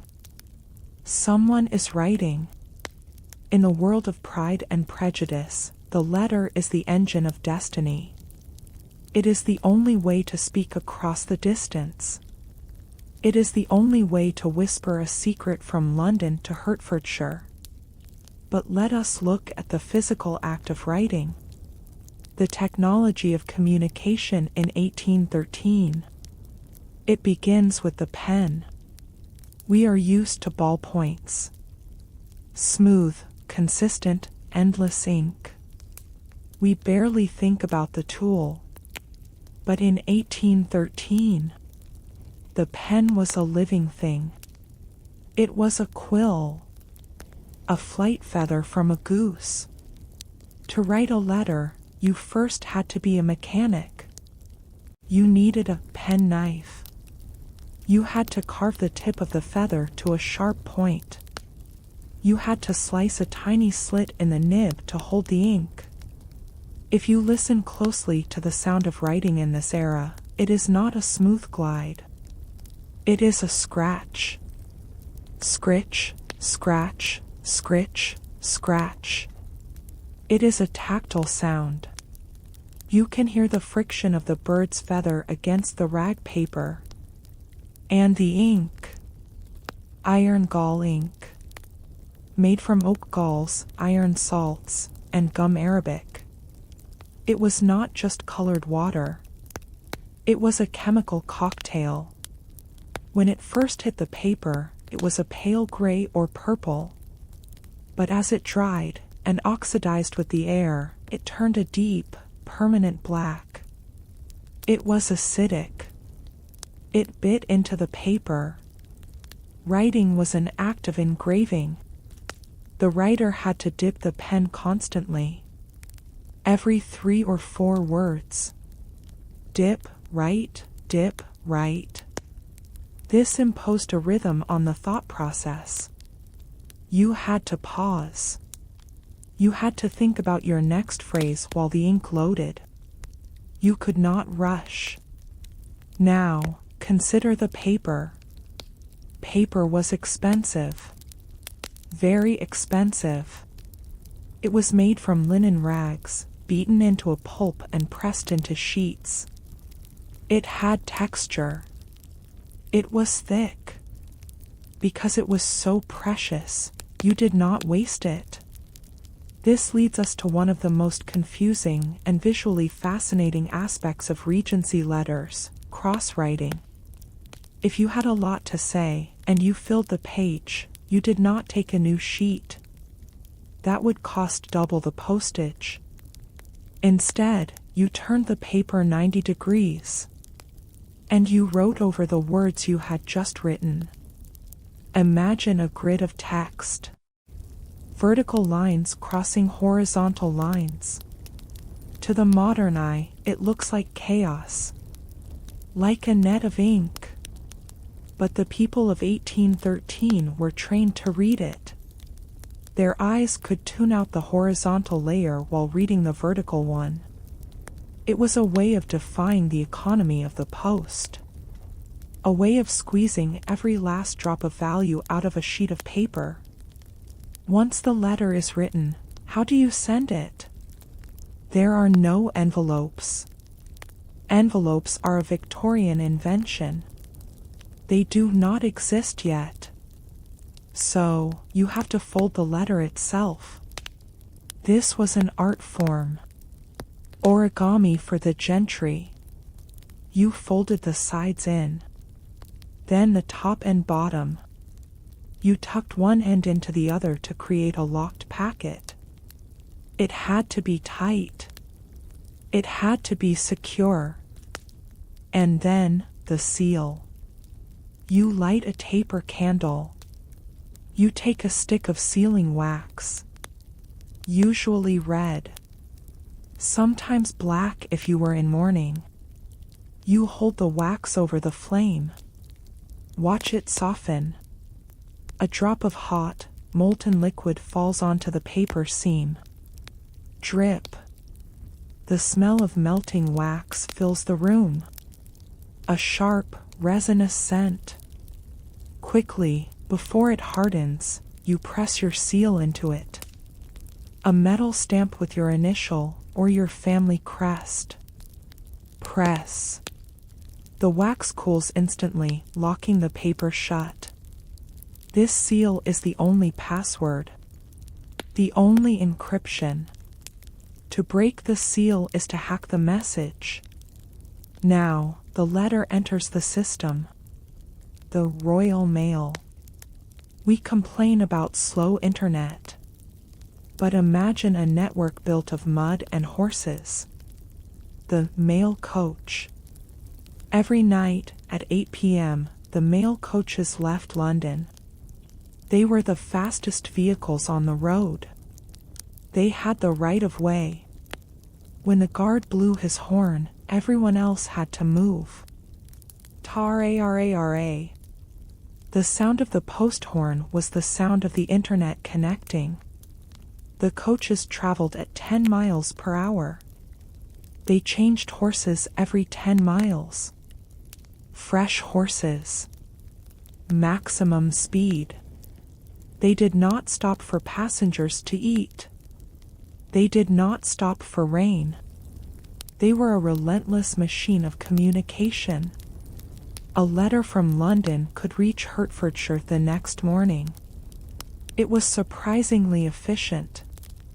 But here is the most shocking part for the modern American. Who paid for the letter? Not the sender. The recipient. There were no stamps. You did not pay to send a letter. You paid to receive it. And the cost was based on distance and the number of sheets. A single sheet sent from London to Longbourn might cost a few pence. But if you used 2 sheets, double the price. If you used an envelope, double the price again. This is why people were so brief. This is why they cross-wrote. Receiving a letter was a financial transaction. If a stranger wrote to you, you had to pay to read their unsolicited message. It made communication heavy. You only wrote if it was important. Unless you were franking. Mr. Collins mentions this. He likes to mention it. Members of Parliament and peers of the realm had the privilege of franking. They could sign the outside of a letter, and it would travel for free. It was the ultimate status symbol. To have a friend who was an MP meant you had free postage. It was like having a friend with a private satellite. Let us go to the moment of arrival. The breakfast table at Longbourn. The servant brings the bag. The anticipation. Is there anything for me? To receive a letter was to be thought of. To be remembered. In a quiet village life, a letter was an event. It was a physical piece of another person entering your home.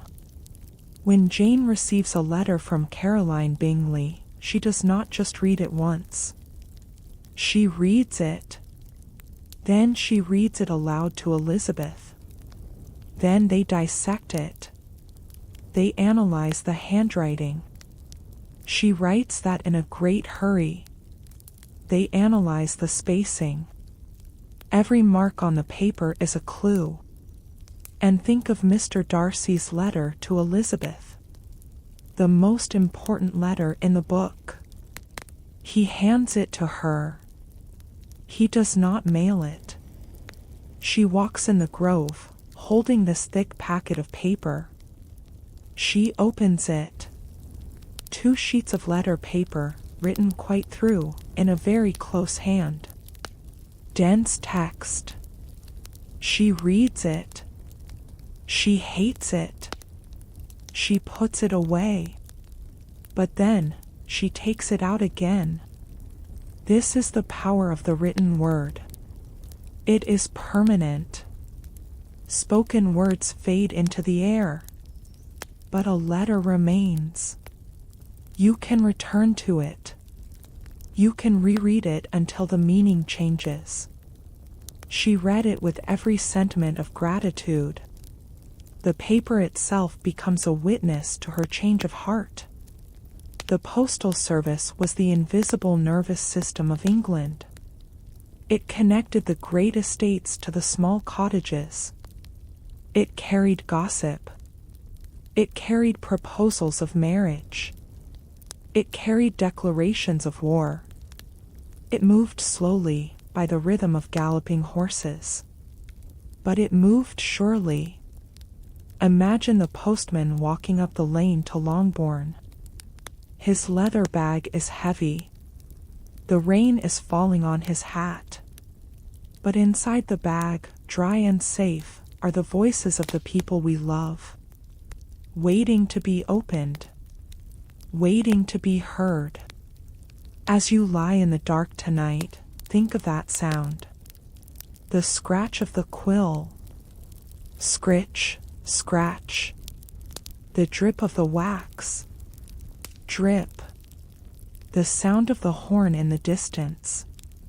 And the silence of a letter, waiting on a silver tray, in the morning light. The trunk has been strapped to the roof. The horses are pawing at the gravel.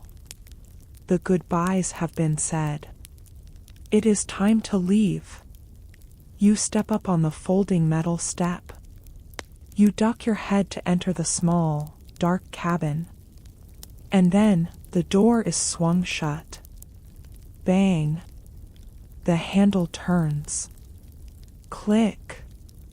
You are now sealed inside a wooden box, suspended 4 feet above the ground, about to be hurled across the English countryside. We often romanticize the carriage ride.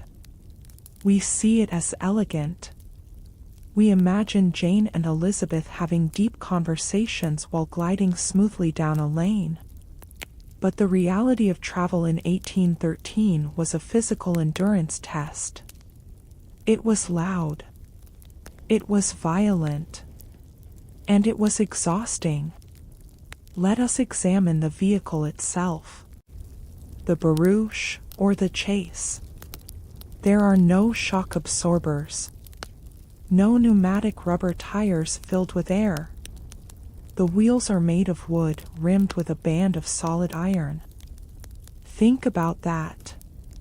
Iron hitting stone.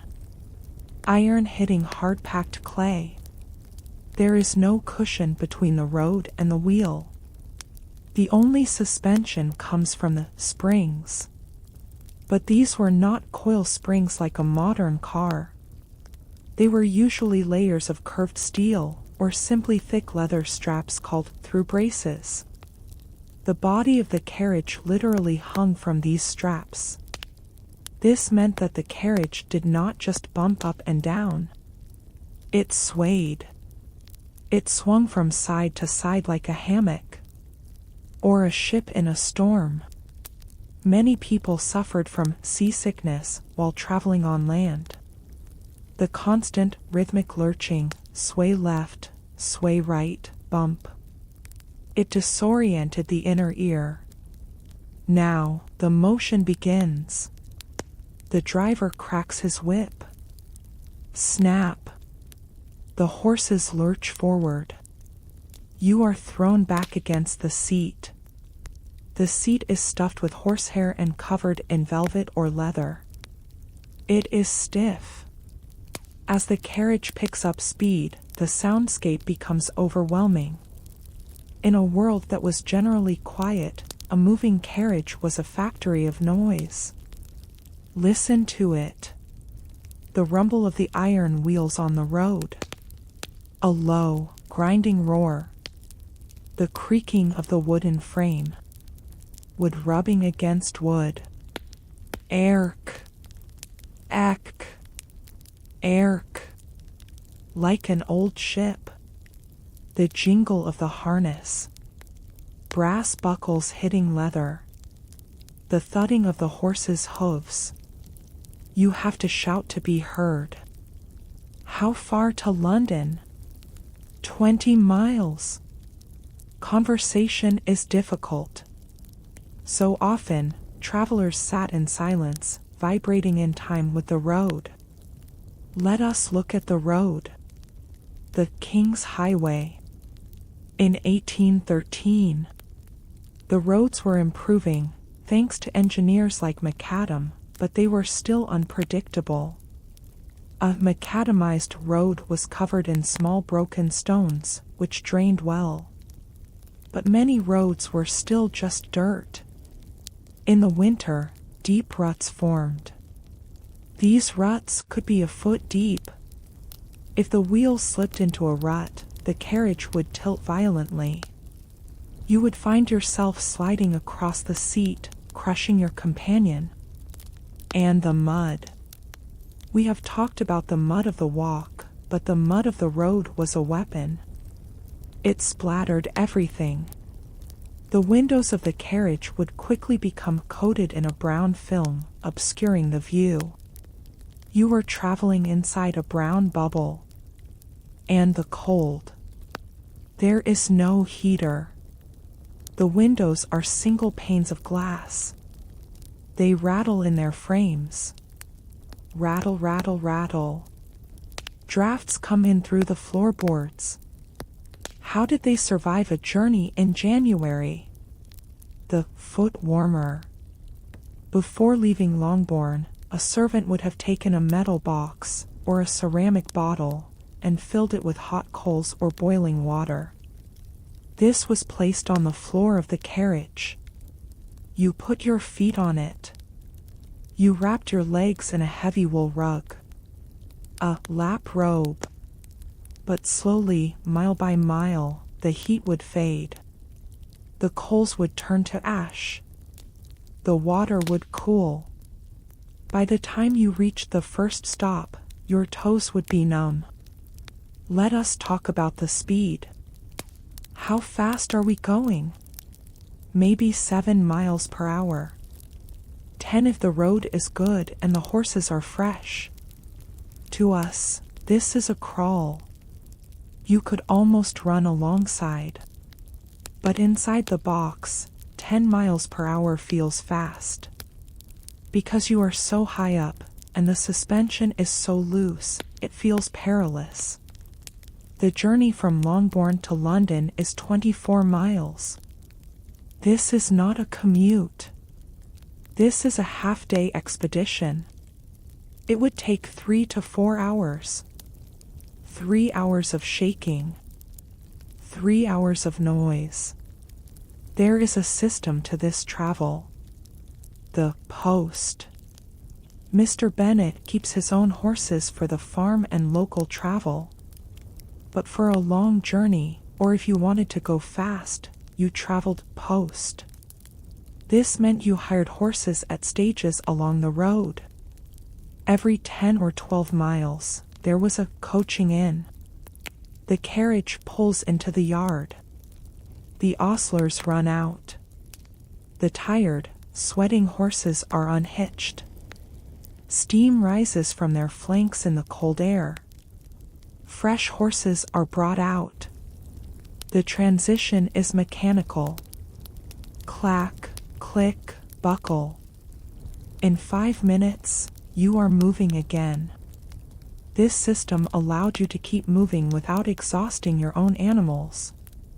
But it cost money. Traveling post was expensive.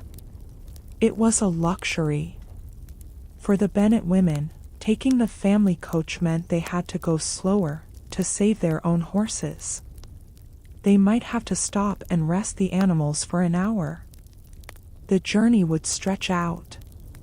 Let us look at the passing scenery.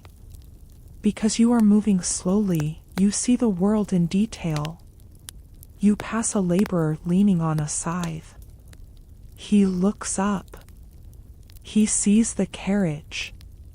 He sees the crest on the door. He touches his hat.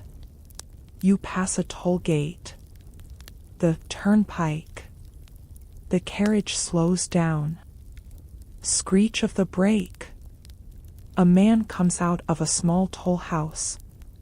He holds out a hand. You have to pay to use the road. Coins are handed down through the window. The gate swings open. This stop and start rhythm breaks the hypnosis of the road. Inside the carriage, there is a specific smell. It is the smell of travel. Old leather. Dust. Musty fabric. And the smell of the straw on the floor.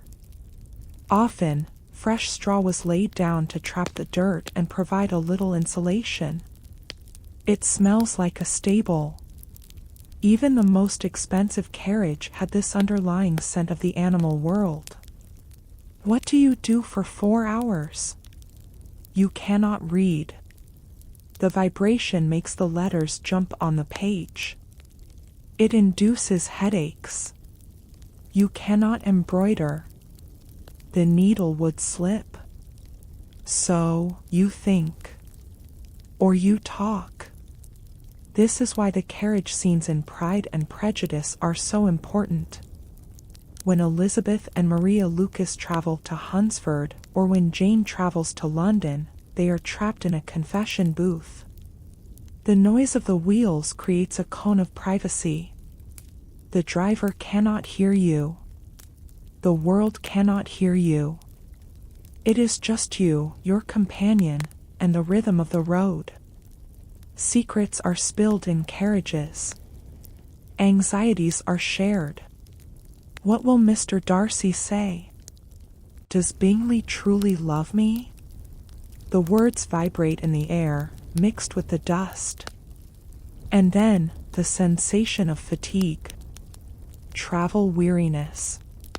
Your body is constantly making micro-adjustments to stay upright. Your core muscles are working.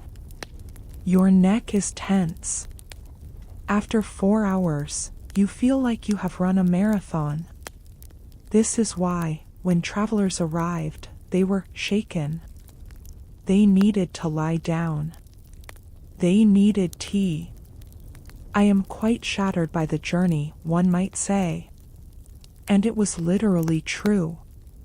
But there is a change in the atmosphere as you approach the destination. London. The road gets better. Paved with cobblestones. The sound changes. From the dull thud of dirt to the sharp clatter of stone.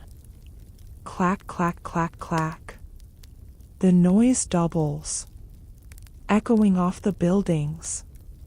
The speed slows down. Traffic. Carts, wagons, drays, pedestrians. The carriage weaves through the chaos. Finally, the arrival. Gardener's house on Grasachich Street. The carriage stops. The sudden absence of motion is disorienting. Your body is still swaying, even though the vehicle is still. The door opens. The step is let down. Clang. You step out onto the pavement. Your legs feel heavy. The ground feels strangely solid. You have survived the journey. You are covered in a fine layer of road dust. You are cold. You are deafened. But you have arrived. The carriage is led away to the stables. The horses will be fed. The wheels will be washed. The leather will be wiped down. It will sit in the dark, smelling of sweat and grease, waiting for the return trip. But for now, you are stationary. And the silence of a room that does not move is the most beautiful sound in the world. Breathe in the still air. The floor is steady beneath your feet. The journey is over. We have traveled the dusty roads. We have bounced in the carriage. We have slept in the small, comfortable rooms of Longbourn. But now the road widens. The trees grow taller. The fences disappear. We are entering a different world. We are entering Pemberley. In the geography of Pride and Prejudice, Pemberley is not just a location. It is a character. It is the physical manifestation of Mr. Darcy's soul. Solid, ancient, handsome, and vast. To understand Pemberley, we must first understand the concept of the park. In America, a park is a public place. A place with swing sets and picnic tables. But in England in 1813, a park was a private kingdom. It was a specific legal designation. It meant land that had been taken out of agricultural production and devoted to beauty. To own a park was the ultimate status symbol. It said, "I am so rich that I can afford to let hundreds of acres of fertile land just sit there, growing grass and trees, simply because it looks nice." As Elizabeth's carriage drives through the gates, she drives for miles before she even sees the house. Miles of curated nature. The trees are not random. They were planted by a landscape architect, perhaps someone like Capability Brown. They are arranged in clumps to look natural, but it is a designed naturalism. The stream that winds through the valley has been widened, banked, and engineered to catch the light perfectly.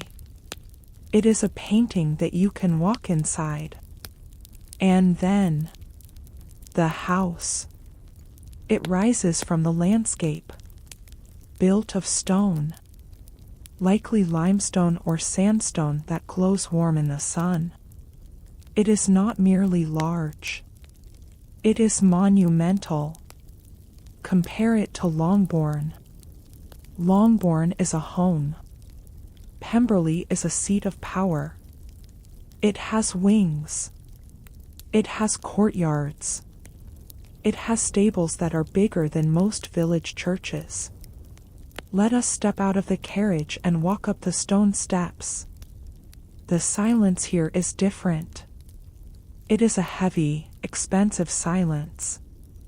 The wind seems to respect the stone. We enter the great hall. The air drops in temperature. Great houses are essentially stone caves. They hold the cold.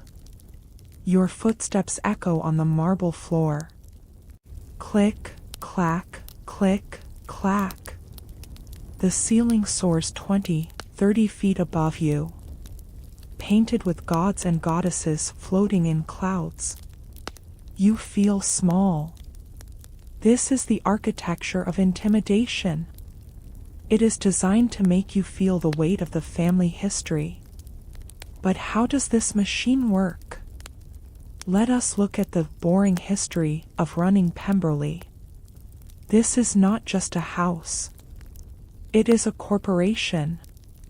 Mr. Darcy's $10,000 a year is the revenue. But the expenses are staggering. Think of the windows. A house like Pemberley, modeled after Chatsworth House, might have 300 windows. Imagine the labor required just to keep them clean. In a world of coal fires, soot is everywhere. The windows must be washed constantly to let the light in. A team of servants would do nothing but clean glass, day after day. Think of the candles. To light the hallways of Pemberley for a single evening requires hundreds of pounds of wax. Think of the fires. There might be 50 fireplaces in the house. Every morning, 50 grates must be cleaned of ash.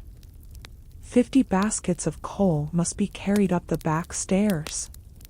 50 fires must be laid and lit.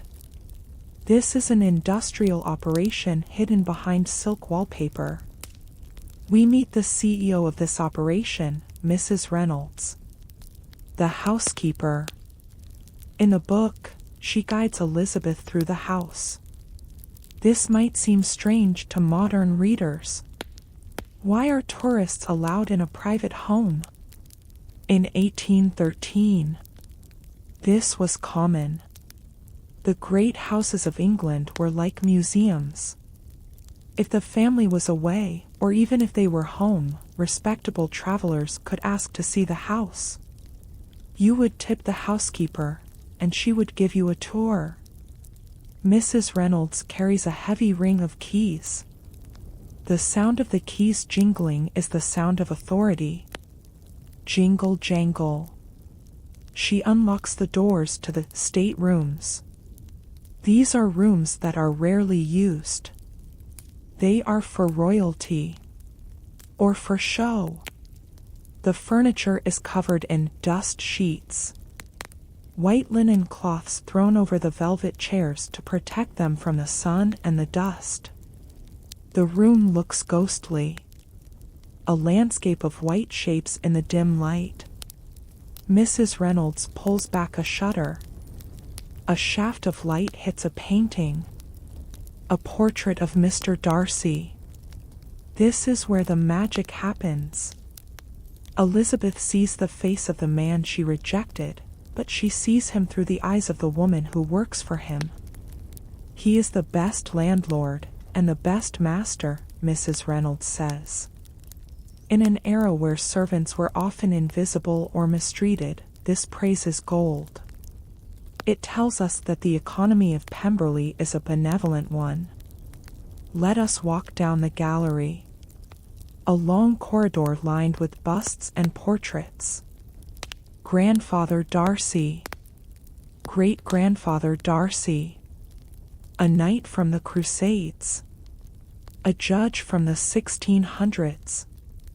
The eyes watch you as you walk. This is the entailment made visible. Darcy is just the current link in a chain that goes back centuries. He does not truly own Pemberley. Pemberley owns him. He has a duty to preserve it for the next Darcy. This explains his pride. It is not just arrogance, it is the heavy burden of stewardship. Now, let us look at the invisible parts of the house. The green baize door. We mentioned this at Longbourn, but at Pemberley, the service wing is a village in itself. There is a hierarchy here as rigid as the army. The steward, who manages the money and the tenants. the butler, who manages the wine and the footmen, the housekeeper, who manages the maids and the linens, the chef, who rules the kitchen, then the valets, the ladies' maids, then the footmen, the housemaids, the scullery maids. Perhaps 50 or 60 people live and work here. They sleep in the attic, in small rooms that are freezing in winter and boiling in summer. They wake up at 5 a.m. They work until 10 p.m. Their lives are lived in the corridors, carrying water, carrying coal, carrying chamber pots. Yet, the house is so large that the family might never see them. The magic of Pemberley is that everything happens silently. Dinner appears. The bed is made. The boots are polished. All without a sound. Let us go outside to the gardens. The economy of beauty. To maintain the natural look of the park requires an army of gardeners. There are no lawnmowers. How is the grass kept short? Sheep. Or men with scythes. Imagine the sound of scythes in the early morning. Swish, swish, swish. Men moving in a line, cutting the grass by hand. It smells of cut clover and damp earth. The gravel paths are raked every day. Not a leaf is allowed to sit. This is a clever piece of landscape engineering. A sunken ditch that acts as a fence. From the house, the lawn looks like it rolls uninterrupted into the fields. But the cows and sheep cannot get close to the house because of the ditch. It is an optical illusion of freedom. The sheer cost of this, the wasted labor, simply to create a view, is staggering. When Elizabeth stands at the window and looks out, she is looking at wealth transformed into geography. To be mistress of Pemberley might be something, she thinks. It is not greed. It is an appreciation of the ecosystem. To run this place requires intelligence. It requires management. It is a job. She realizes that being Mrs. Darcy is not just about sitting on a sofa. It is about being the queen of this small country. Let us visit the library at Pemberley. It makes Mr. Bennet's library look like a closet. Thousands of books, bound in calfskin, climbing the walls to the ceiling. The work of generations, as Bingley says. It smells of old paper, leather, and tobacco. It is a repository of knowledge. It is a quiet place. The carpet absorbs the sound. Here, Darcy sits and writes his letters. Here, he manages the estate. He looks at ledgers. He decides which tenant needs a new roof. He decides which field should lie fallow. It is a place of responsibility. And finally, the furniture. Mahogany from the Caribbean. Rosewood from Brazil. Silk from China. Carpets from Turkey. Pemberley is connected to the global economy. The wealth of the British Empire sits in these rooms. But it is old wealth. It is not flashy like the newly rich. The chairs are comfortable. They are worn in the right places. The varnish has deepened to a dark, rich glow over 50 years. It feels permanent. As night falls over Pemberley, the house transforms. The shutters are closed. The lamps are lit. The house becomes a beacon of light in the dark countryside. From miles away, a traveler can see the glow of the windows. Inside, the family sits in the drawing room. The scale of the room is so big that they have to cluster near the fire to feel intimate. The silence of the house wraps around them. A silence protected by stone walls, by acres of parkland, and by £10,000 a year. It is a fortress against the world. A fortress of calm. And as we drift away from Pemberley, floating back up over the trees, we see the house standing there, unmoving. A monument to a time when a home was built to last forever. The fountain continues to spray in the darkness. Splash, splash, splash. The water returns to the pool. And the great house sleeps. The sun has set. The candles have been lit. The guests have dressed. And now a bell rings. A deep, resonant gong echoing through the halls of Rosings Park. It is time for dinner. In the world of Jane Austen, dinner is not just a meal. It is a theatre performance.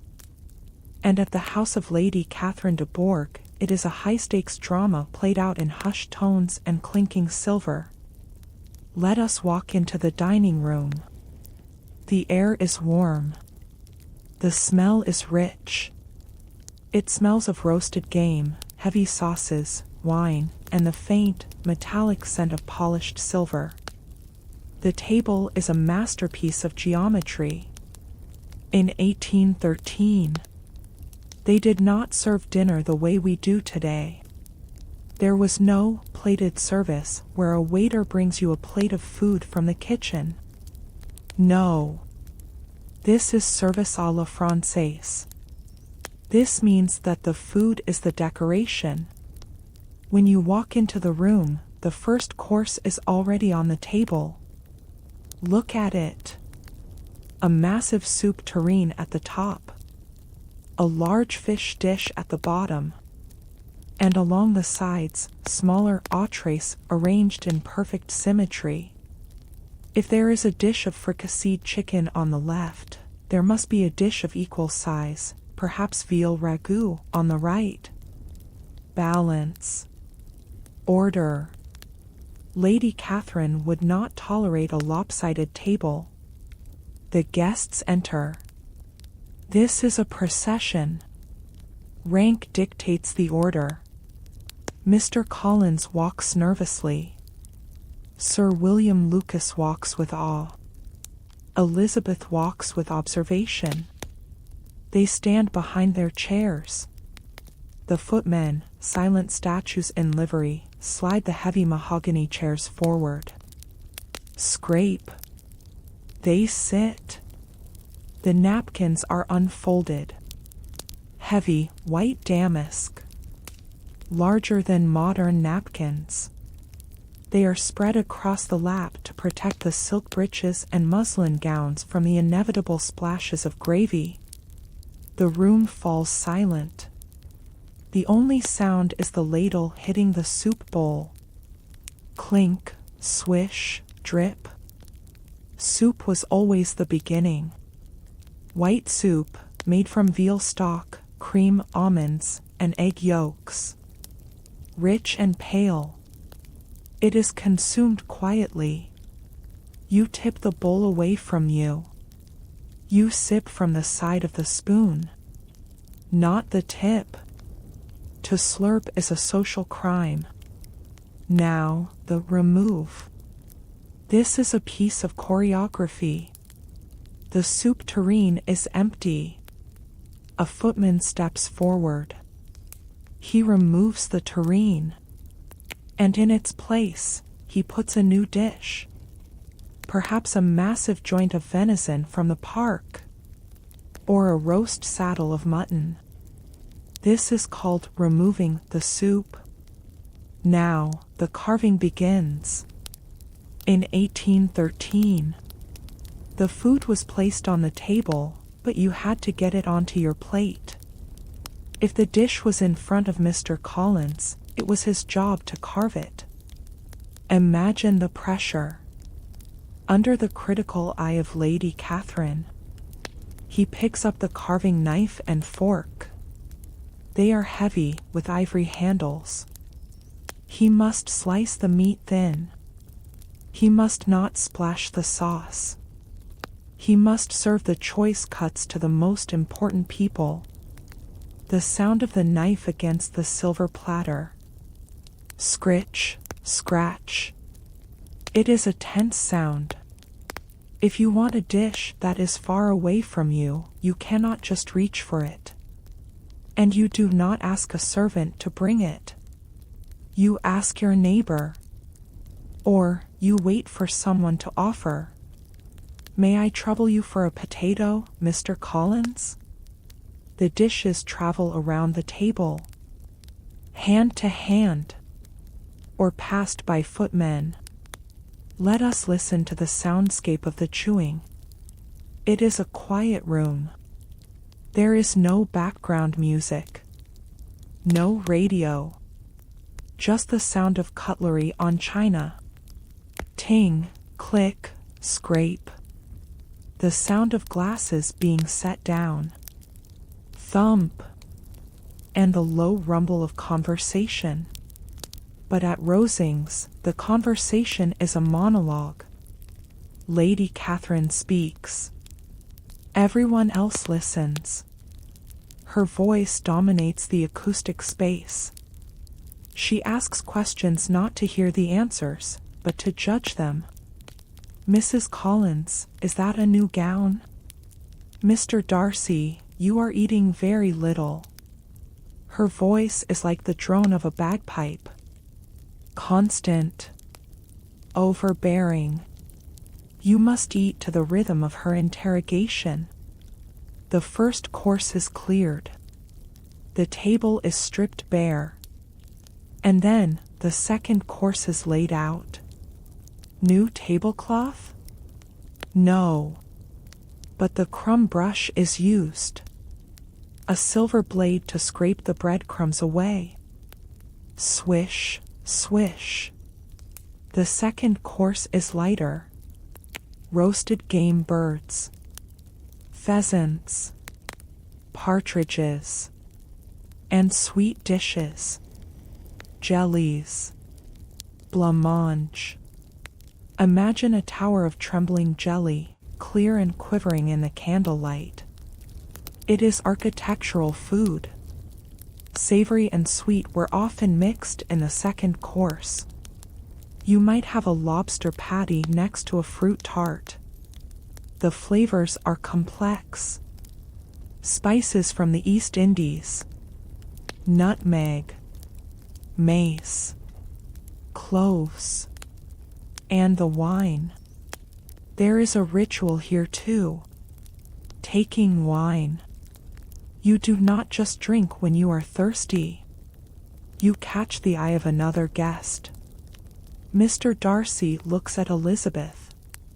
He bows his head slightly. He raises his glass. She raises hers. They drink together.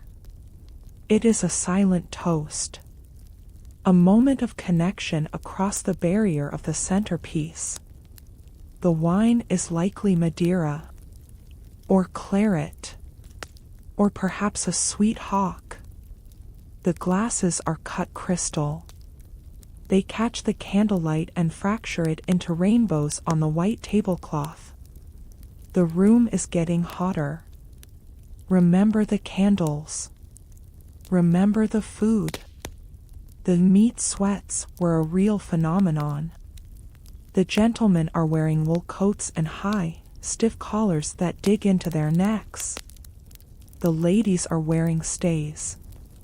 Digestion in 1813 was a corseted affair. You could not expand. You had to eat with precision. Finally, the cloth is removed. This is the magic trick of the evening. The servants take away all the dishes. Then, they carefully roll up the white tablecloth, revealing the wood underneath. Mahogany. polished to a mirror shine. It is dark, deep, and reflective. Now comes the dessert. This is not cake. Dessert means fruit, nuts, cheese, hothouse grapes, peaches grown against a warm brick wall, walnuts to crack, crack, snap, the sound of a nutcracker. Port wine is placed on the table, decanters of heavy cut glass. They slide across the polished wood. Slide, clink. The reflection of the candles in the table surface creates a double world. A world of light above and a world of light below. And then, the signal. Lady Catherine catches the eye of Mrs. Collins. She nods. The chair legs scrape against the floor. The ladies rise. This is the withdrawal. The men stand up as a mark of respect. The women file out of the room, leaving the men alone with the port and the politics. The door closes. Click. Inside the dining room, the atmosphere changes instantly. The men relax. They might loosen a button. They slouch slightly. The conversation shifts. Hunting, horses, land, parliament.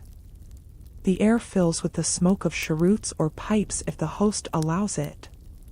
The bottle of port circulates sunwise, clockwise. You pour a glass and pass it to the left. You never let the bottle stop. But let us follow the women. They go to the drawing room. Coffee is waiting. Strong, black coffee. They sit on the sofas. This is the digestive hour. They talk about the dinner. They talk about the men. Mr. Darcy looked very severe tonight. The venison was excellent. They wait. They wait for the men to finish their wine and join them. It is a time of suspension. A quiet interlude between the performance of dinner and the performance of tea.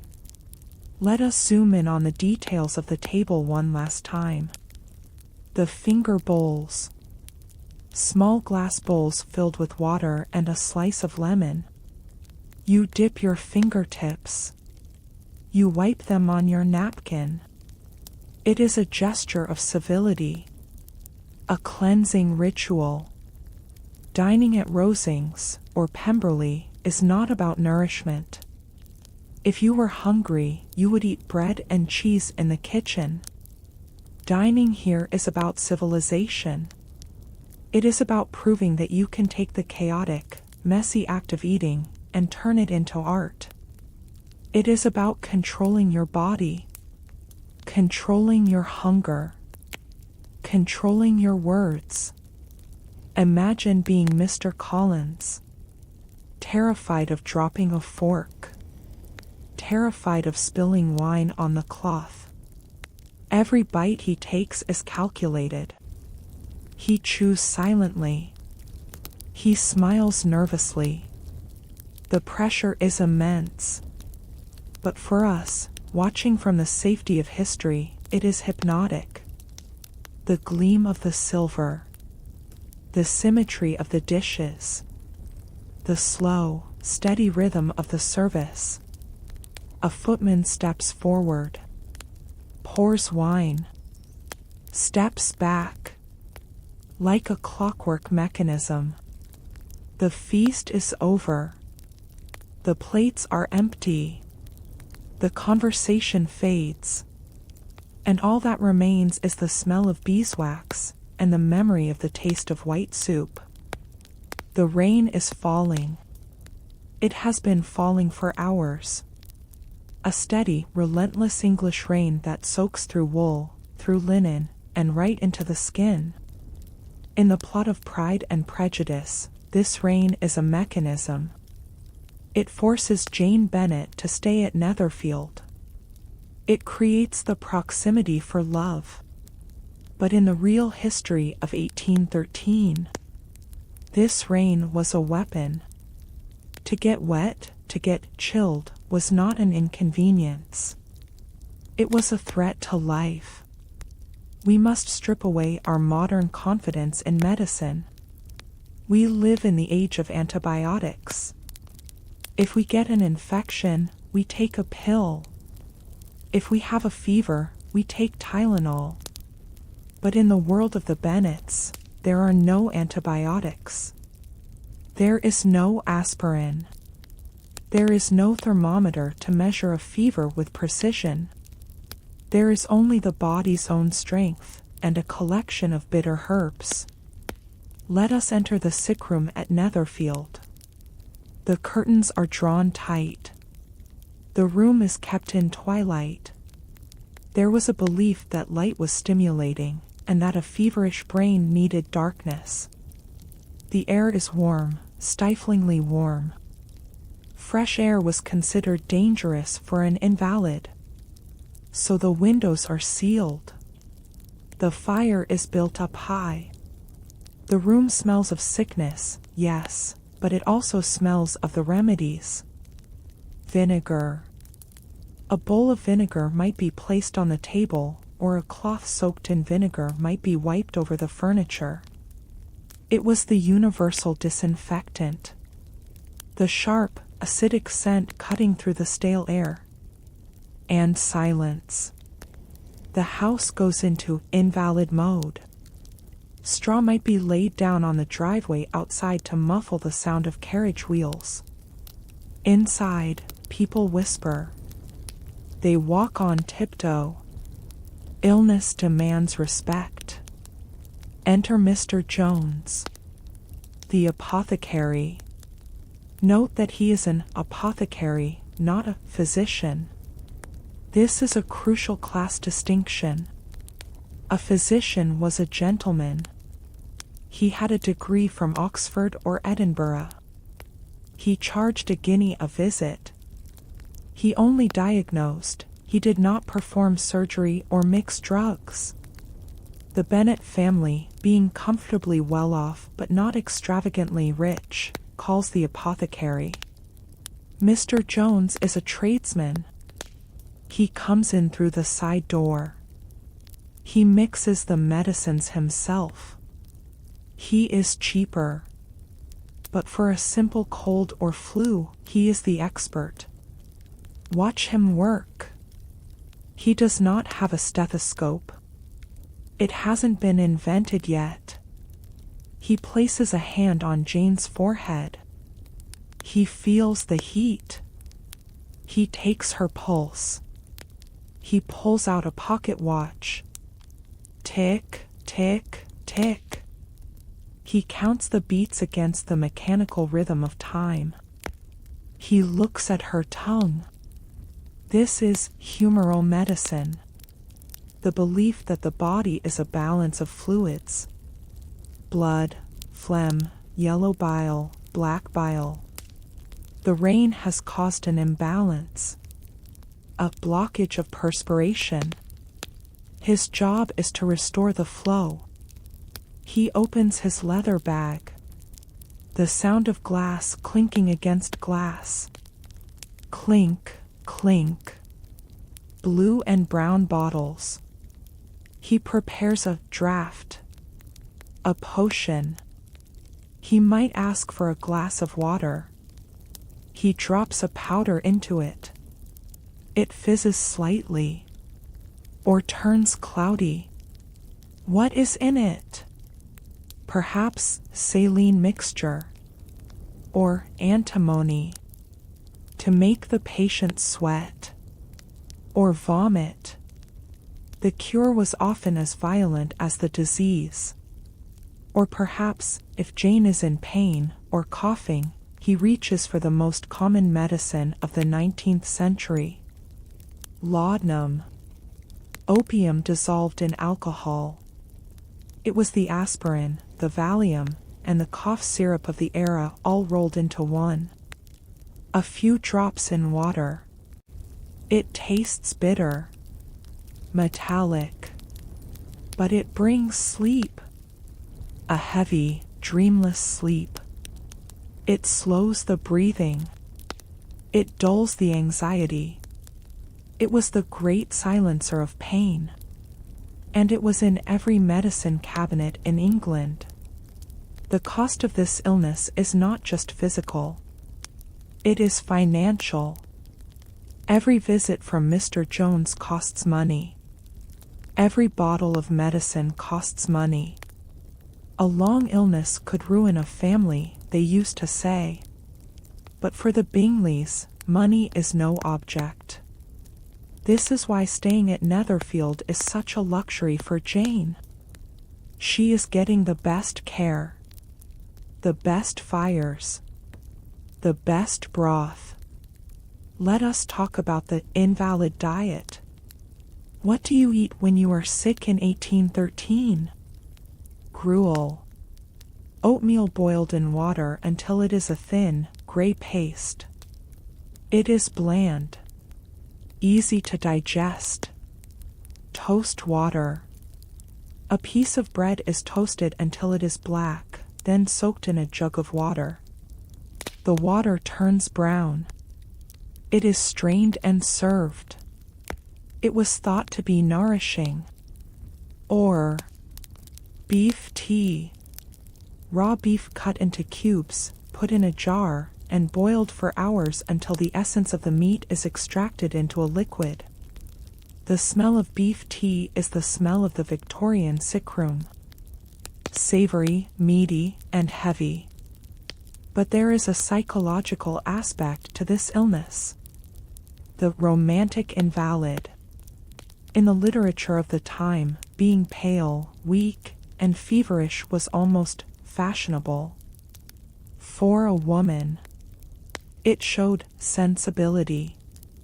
It showed that her nerves were delicate. When Elizabeth walks 3 miles through the mud to nurse her sister, she is breaking this mold. She arrives with dirty petticoats, her face glowing with exercise. She is the picture of health crashing into the picture of sickness. The Bingley sisters are horrified by her wild appearance. But Darcy? Darcy sees the vitality. In a world where death from illness was common, Elizabeth's robust health is attractive. It signals survival. Let us sit by Jane's bedside for a moment. Elizabeth is the nurse. Nursing was not a profession yet. There were no hospitals for the gentry. You were nursed by your mother or your sister. It was an intimate act.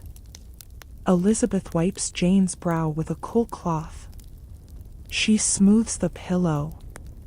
She reads to her in a low voice. The bond between the sisters is forged here, in the quiet hours of the night.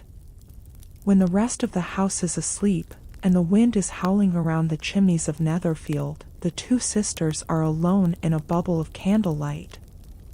They talk about Bingley. They talk about the future. The illness strips away the social pretense. You cannot be accomplished when you are feverish. You can only be yourself. And what of the danger? We know, because we have read the book, that Jane recovers. But Mrs. Bennet's panic is real. If she should die, it would be a comfort to know that it was all in pursuit of Mr. Bingley. This is a dark joke by Jane Austen, but it rests on a terrifying reality. People died of colds. People died of rain. Young women were particularly vulnerable to consumption, tuberculosis, or pneumonia. Every time a fever started, there was a silent question in the back of everyone's mind. Is this the one? Is this the empty chair at the table next year? The recovery is slow. Convalescence. You did not just jump out of bed and go to work. You moved to the sofa. You were wrapped in shawls. You were allowed to eat a boiled egg. It was a slow return to the land of the living. This convalescence was a social space too. It allowed men to visit. It allowed Bingley to show his concern, to order special fires, to ask about her comfort. The illness creates a debt of gratitude. Listen to the sounds of the sick room one last time. The coal shifting in the grate. Crackle. The sound of heavy breathing. The spoon scraping the bottom of the gruel bowl. The rain tapping against the glass. Tap, tap, tap. It is a world where the body is fragile, where nature is still stronger than science, and where love is demonstrated not by buying gifts, but by sitting in a chair all night, watching someone breathe. The fever breaks. The skin cools. The danger passes. And the world of balls and ribbons waits to be rejoined. The music of the ballroom has faded. The flirtations of the soldiers have marched away. The rain has stopped. And now we are left with the silence of the drawing room, and a woman sitting alone by the window. She is 27 years old. Her name is Charlotte Lucas. In the modern world, we ask children, "What do you want to be when you grow up?" They say, a doctor, a lawyer, an astronaut, an artist.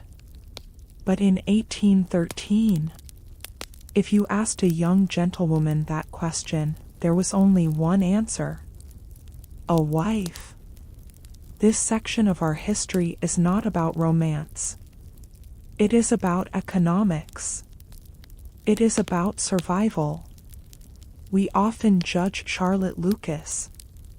We think she sold herself. We think she settled. But tonight, let us try to understand her. Let us look at the world through her eyes. The eyes of a woman who needs a job and who knows that marriage is the only career open to her. Let us look at the resume of a woman in 1813. She has no degree. She has no trade skills. She cannot open a shop, that would be trade, and she would lose her social standing. She cannot be a lawyer or a priest. She can be a governess. But that is a hard life. Living in other people's houses, raising other people's children, eating alone in the schoolroom. It is a life of servitude. So, the only independent career, the only way to become the CEO of her own life, is to manage a household. To become the mistress of a house. But there is a time limit on this career application. The shelf life. Charlotte is 27. In the brutal mathematics of the Regency marriage market, she is already on the shelf. She is becoming what the world cruelly calls an old maid, or a spinster. Let us unpack the word spinster.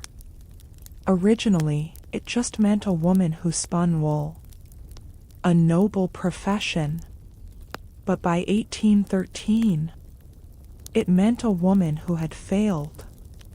A woman who was surplus. What was the future of a spinster? It was a ghost story. It meant living in your father's house until he died.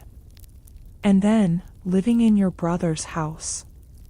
Being the aunt. Sleeping in the smallest room. Helping with the sewing. Walking the dogs. Being grateful for every meal. It was a life of permanent childhood. A life of having no money of your own. No authority. No keys. This is the fear that wakes Charlotte up at night. It is not the fear of being unloved. It is the fear of being a burden. Enter Mr. Collins. To Elizabeth Bennet. Mr. Collins is a joke. A pompous, sweating, foolish man who cannot dance. But Charlotte looks at him differently.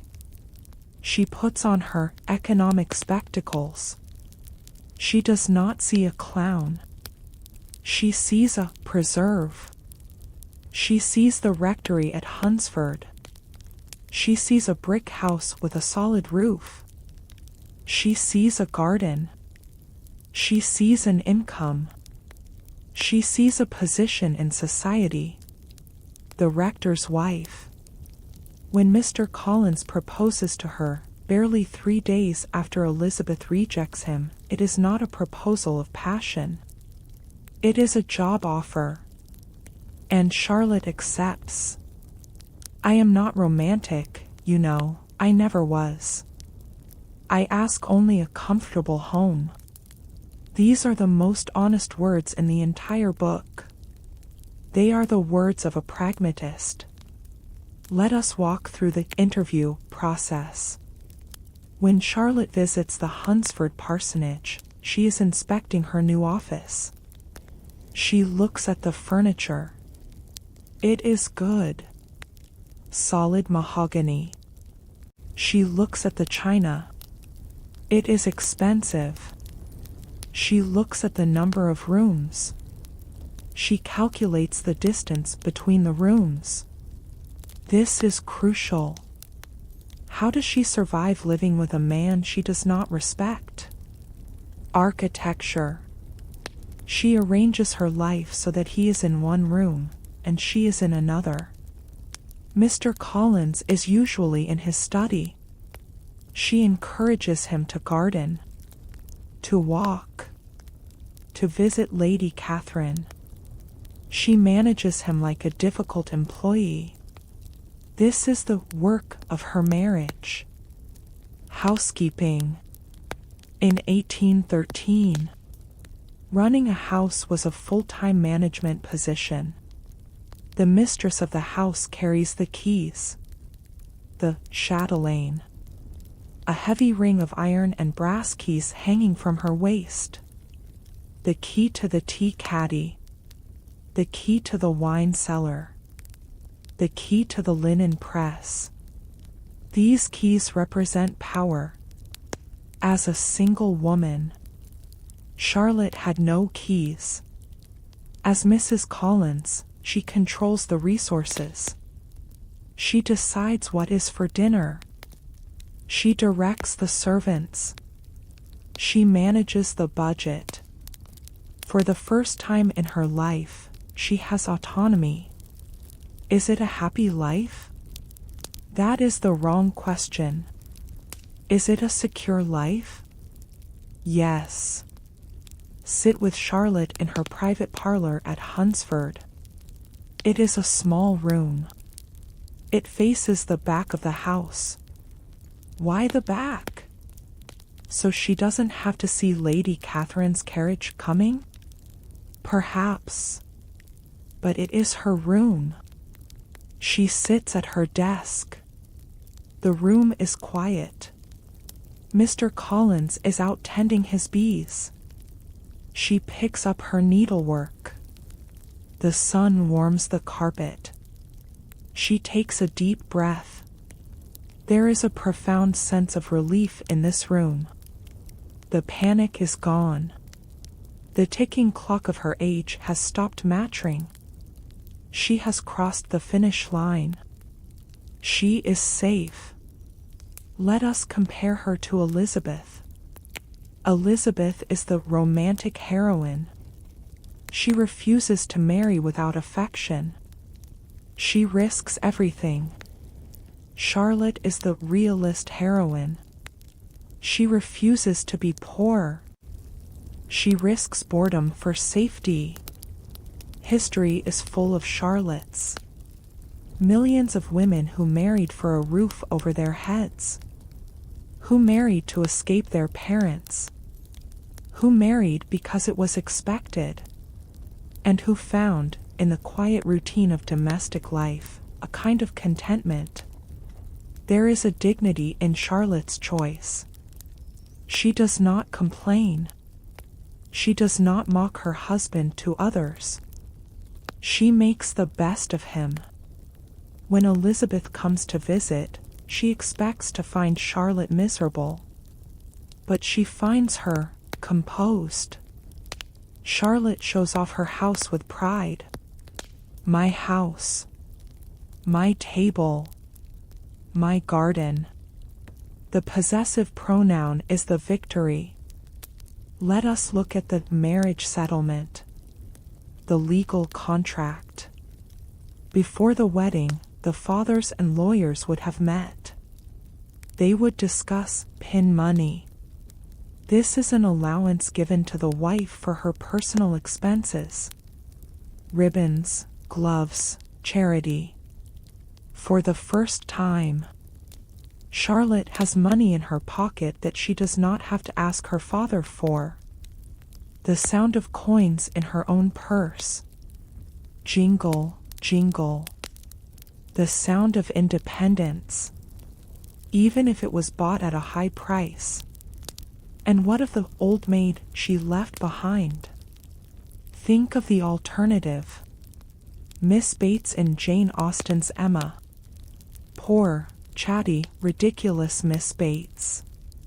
Living in a tiny apartment with her elderly mother. Dependent on the neighbors for pork and apples. Always smiling, but always pitiable. That was the ghost chasing Charlotte. By marrying Mr. Collins, she slew that ghost. The career of marriage requires specific skills. Diplomacy. Listening to a husband tell the same story 5 times without rolling your eyes. Economy. Making the leg of mutton last for 3 meals. Management. Keeping the peace between the servants. Charlotte is a professional. She performs her duties with quiet competence. As night falls over the Hunsford parsonage, the candles are lit. Mr. Collins is reading a book of sermons aloud. His voice is monotonous, droning on and on. Charlotte sits opposite him, sewing. She is not listening. Her mind is in her own world. She is thinking about the poultry she needs to buy. She is thinking about the letter she will write to her sister.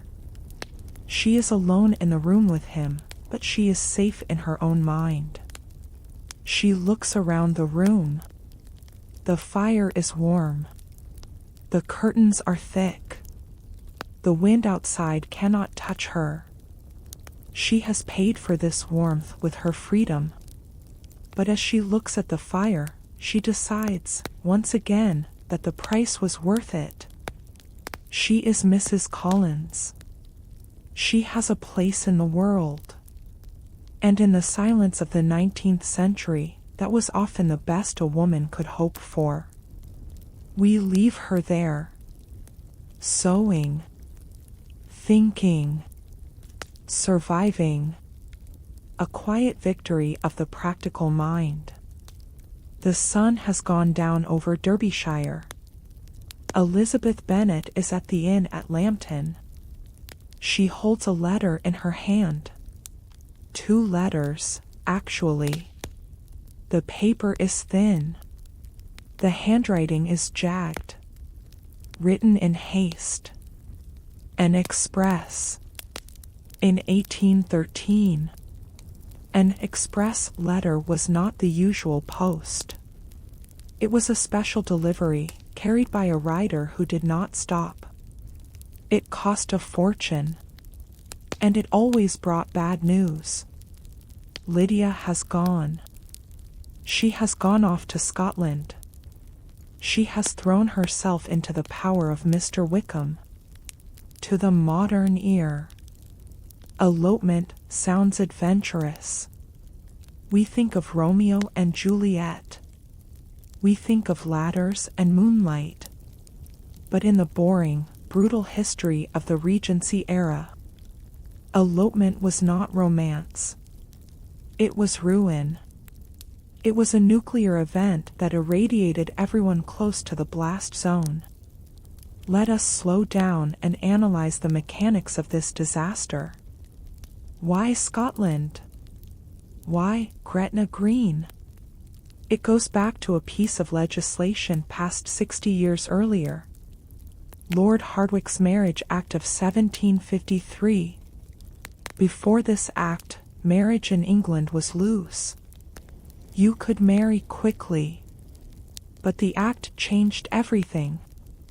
It required banns to be read in church for 3 consecutive Sundays, or a special license which was expensive and hard to get. And most importantly, if you were under 21, like Lydia, you needed parental consent. You could not just get married. The law forbade it. Except in Scotland. Scotland had its own laws. Older laws. In Scotland, all you needed for a legal marriage was mutual consent declared before 2 witnesses. You didn't need a priest. You didn't need a church. You didn't need a license. You just needed to say, "I take you," in front of someone. Anyone. Gretna Green was the first village across the Scottish border. It was the Las Vegas of the 19th century, but without the lights.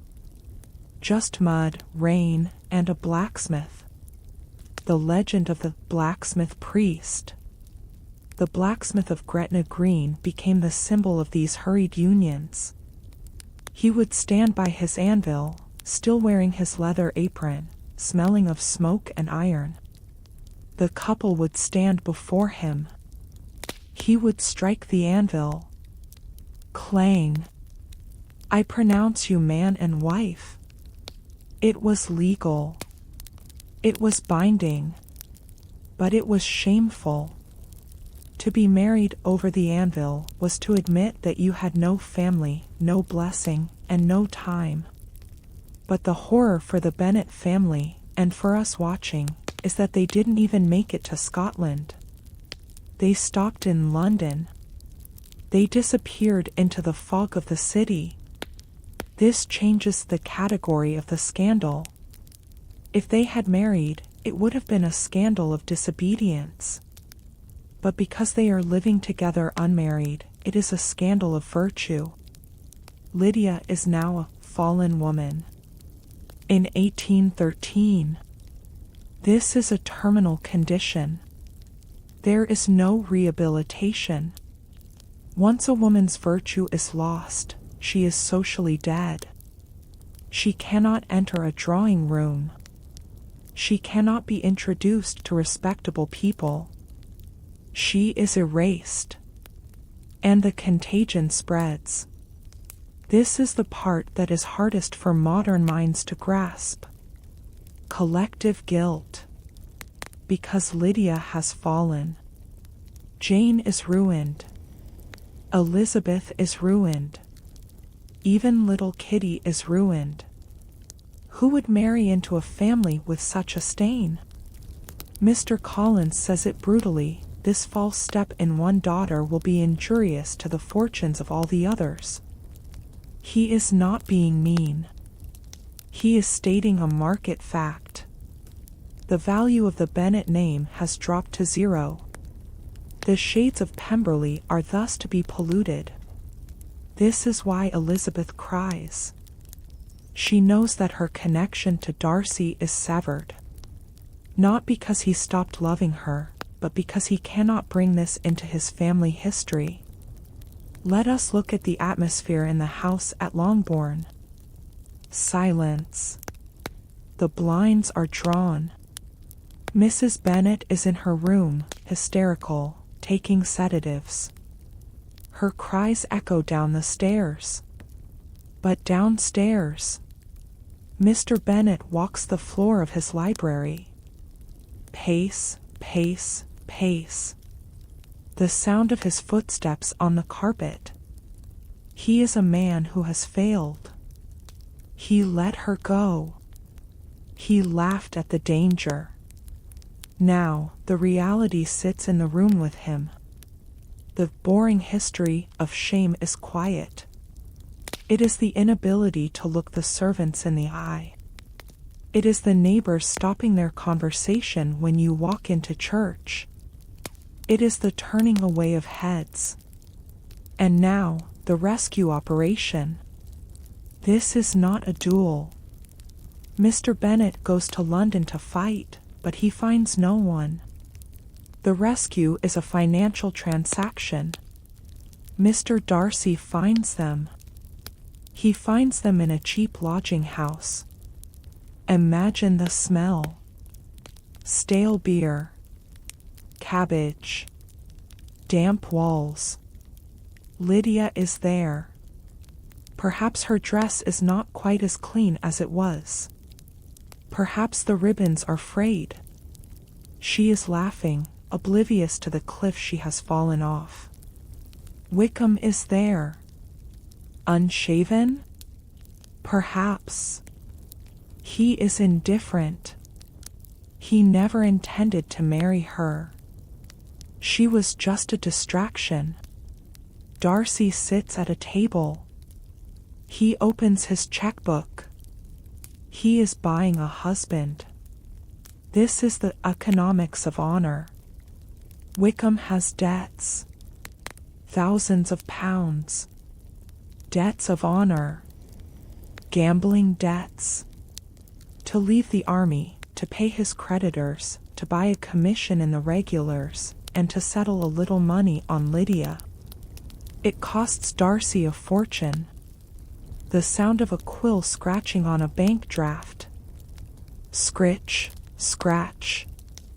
That is the sound of the problem being solved. Money creates the marriage. Wickham is bribed to say, "I do." The wedding takes place in a London church. St. Clement Danes. Or St. Luke's. It is a quiet ceremony. No flowers. No music. No guests. Just the couple, the gardeners, and Darcy standing in the shadows. It is a grim affair. A patch-up job. They are married. The paper is signed. The stain is technically removed. She is an honest woman again. But everyone knows. The ink on the register cannot erase the weeks in the lodging house. Then, the return.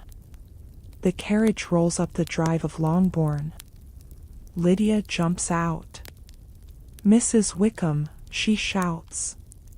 "Jane, I take your place now, for I am a married woman." The dissonance of this scene is terrifying. She brings noise back into the quiet house. But it is the wrong kind of noise. It is the noise of denial. She pushes her ring in everyone's face. She does not understand that she is a survivor of a wreck. She thinks she has won the race. The family sits at dinner. The service à la Française continues. The soup, the meat, the wine. But the taste is ash. Mr. Bennet barely speaks to her. Elizabeth looks at Wickham. The man who charmed her, the man who lied to her. She sees him now for what he is. A commodity bought by Mr. Darcy. He smiles. He eats the Bennet's food. He is shameless. And that is the true horror. The lack of remorse. The scandal is not just the sex. It is the selfishness. Lydia risked the food on her sister's plates. She risked the roof over their heads. She risked their future children. For a uniform. For a laugh. As night falls, the Wickhams go to their room. The house settles back into an uneasy silence. Mr. Bennet sits in the library. The fire is dying. He realizes the fragility of his world.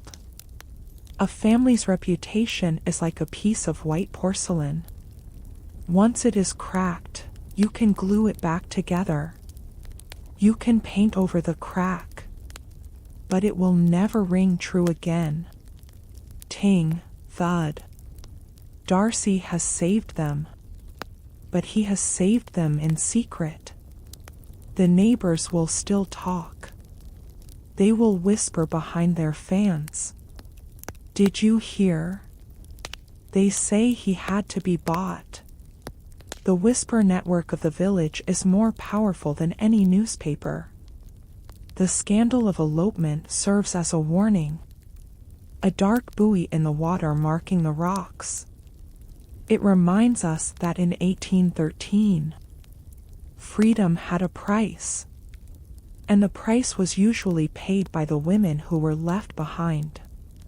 The road to Gretna Green is long, cold, and muddy, and it leads nowhere but back to where you started, only poorer, and with a name that is written in the book of shame. Breathe in the silence of the library. The crisis is over. The heavy book of the law is closed. The family is safe, for now. The storm of the scandal has passed. The red coats of the militia are gone. The house at Longbourn has returned to its quiet rhythms. It is autumn now. Or perhaps the very end of summer. The air has changed. It is crisp. It carries the scent of dry leaves and wood smoke. The light is golden, slanting low across the fields of Hertfordshire. We are going outside. Not to the muddy roads of the carriage journey. Not to the manicured perfection of Pemberley. But to the wilderness. This is a specific term in the geography of Longbourn. The wilderness. It sounds dangerous. But in 1813 landscape architecture, a wilderness was a deliberate creation. It was a planted wood, usually of oak, chestnut, or lime trees, with winding paths cut through it. It was designed to be a place of solitude. A place where the geometry of the house gave way to the asymmetry of nature. It is here, in this green cathedral, that the story finds its resolution. Let us listen to the sound of walking. Crunch, crunch, crunch. The sound of leather boots on gravel. Walking was the primary social activity of the gentry. They did not go to the gym. They did not run. They took a turn. To walk around the garden was to claim the space. It was a way to escape the ears of the servants and the eyes of the mother. Inside the house, the walls have ears. But out here, under the canopy of the ancient trees, there is privacy. Mr. Darcy has returned. And Mr. Bingley with him. Bingley has found his happiness with Jane inside the house. But for Darcy and Elizabeth, the house is too small. Their feelings are too large to be contained by four walls. So, they walk out. Imagine the sensation of the air on your face. Cool. Fresh. Elizabeth is wearing a pelisse. A long coat dress, perhaps made of velvet or heavy wool. It is buttoned to the neck. She wears a bonnet to shield her face from the sun, though the sun is gentle now. Mr. Darcy walks beside her. He is wearing his riding coat. They are not touching. This is important. In 1813, A man and a woman who were not married and not engaged would never hold hands. They would never link arms. There is a distance between them, perhaps 2 feet of gravel, but the air between them is charged. It is electric. They are walking towards Oakham Mount. We saw this hill in the beginning, from a distance. Now they are climbing it. The path goes uphill. The breathing becomes a little deeper. The rhythm of the walk sets the rhythm of the conversation. It is slow, hesitant. Step, step, pause. Darcy speaks. You are too generous to trifle with me. His voice is low. It does not carry far in the wind. He is stripping away his pride, layer by layer. My affections and wishes are unchanged. Imagine the sound of those words falling into the silence of the woods. Heavy words. Solid words. They are not the flowery poetry of a bad novel. They are the plain speech of a man who is sure. And Elizabeth? She does not laugh. She does not tease. The playfulness is gone, replaced by a profound seriousness. She answers him. The relief in the air is palpable. It is like a knot being untied. A knot that has been pulling tight for 300 pages suddenly releases. But they keep walking. They do not stop to embrace. They do not kiss. To stop would be to acknowledge the overwhelming emotion. To keep walking is to ground themselves. To stay in the physical world. The movement helps them process the shock of happiness. Let us look at the trees around them. The oaks. The symbol of England. The symbol of endurance. These trees have stood here for 200 years. They will stand for 200 more. Their bark is rough, covered in lichen and moss. Their roots grip the earth deep below the gravel path. They are the witnesses. They have seen Mr. Bennet walk here in his frustration. They have seen Mrs. Bennet walk here in her anxiety. And now they see the resolution. The leaves are turning color. Russet, gold, brown. Occasionally, a leaf detaches itself from a high branch. Watch it fall. Slowly, spiraling down through the still air. Swish. It lands on the path. The cycle of nature continues, indifferent to the human drama. This indifference is comforting. The world is big. The problems of the Bennet family are small. As they walk, they reconstruct the past. This is the accounting. They talk about the letter. They talk about Wickham. They talk about Lady Catherine. It is a conversation of clarity. Why did you do this? What did you mean by that? They are cleaning the slate. The boring history of love is often this, simply explaining yourself. Clarifying the misunderstandings. It is not fireworks. It is architecture. They are building a foundation of understanding that will support a marriage for 40 years. The path widens. They reach the top of the mount. The view opens up. They can see the house of Longbourn below. Tiny. A doll's house. They can see the smoke rising from the chimneys. They can see the fields, the hedges, the church tower of Meryton in the distance. The geography we discussed in Part 2 is now laid out before them like a map. But now, it is not a map of confinement. It is a map of home. They stand there for a moment, side by side. The wind is stronger up here. It blows the ribbons of Elizabeth's bonnet. It ruffles the tails of Darcy's coat. They are looking at the same horizon.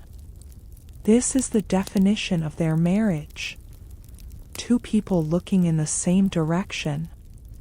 The sunlight is fading. The golden hour. Everything is bathed in that warm, honey-colored light. It makes the mundane world look magical. The mud looks like copper. The dry grass looks like gold. They turn back. The descent is easier. They are walking back towards the house, but they are different people than the ones who left it an hour ago. They are engaged. The economics are settled. The entailment is no longer a threat, because Elizabeth will have a fortune. Mrs. Bennet is saved. The sisters are saved. But they do not talk about money. They talk about their feelings. As they approach the house, they must compose themselves. The mask must go back on. They cannot walk in looking too happy. It would cause a scene. They must return to the science of introduction, to the manners, to the rules. But they share a secret now, a secret held in the glance of an eye. The sound of their footsteps changes as they leave the gravel and step onto the paved terrace. Click, clack. The sound is harder, louder. They are re-entering civilization. But before they go in, they pause at the door. Just for a second.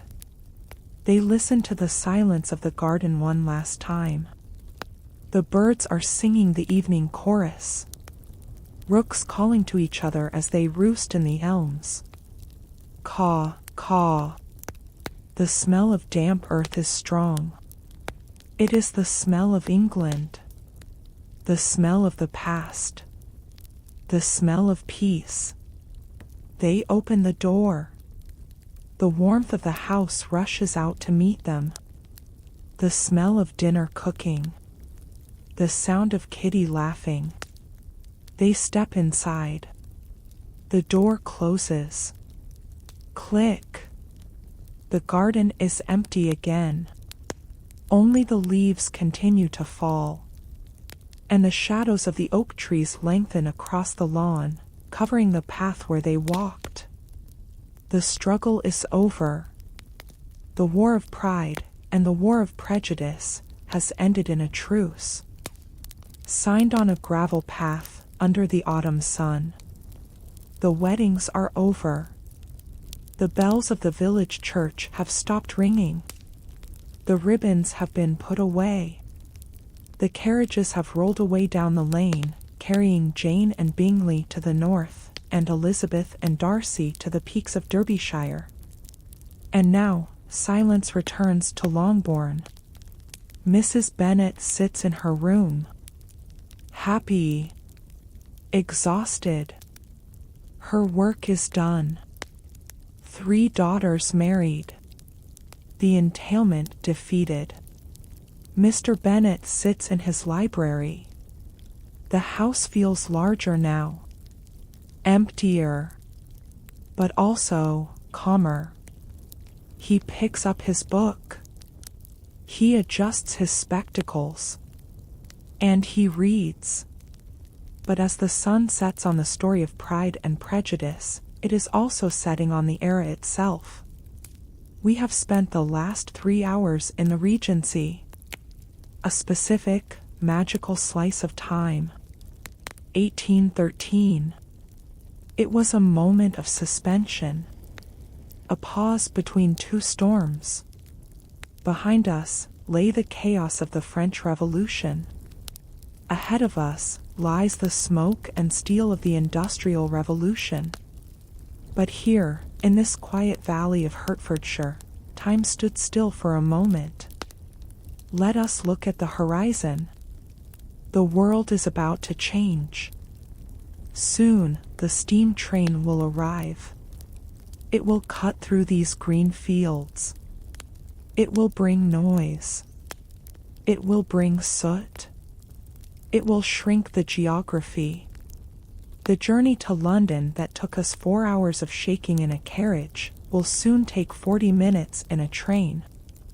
The slow, rhythmic world of the horse is ending. The world of the machine is beginning. But not yet. Tonight, there are no engines. Tonight, there is only the wind. Think of the light fading from the sky. The violet hour. The colors of the day, the green of the grass, the red of the militia coats, the white of the muslin dresses, are draining away. They are turning into shadows. Gray, blue, black. The landscape is softening, losing its edges. It is becoming a dream. Let us visit Pemberley one last time. Elizabeth is there. She is walking through the gallery. She stops in front of a window. She looks out at the park. She sees the mist rising from the river. She is the mistress of all this. But she is still Elizabeth. She still laughs. She still runs. She has brought life into the stone museum. Imagine her turning away from the window. The silk of her dress rustling softly. Swish, swish. She walks towards the fire where Mr. Darcy is waiting. He looks up. He smiles. A real smile. They do not need to speak. They understand each other. They have escaped the pride of their class and the prejudice of their minds. They are safe.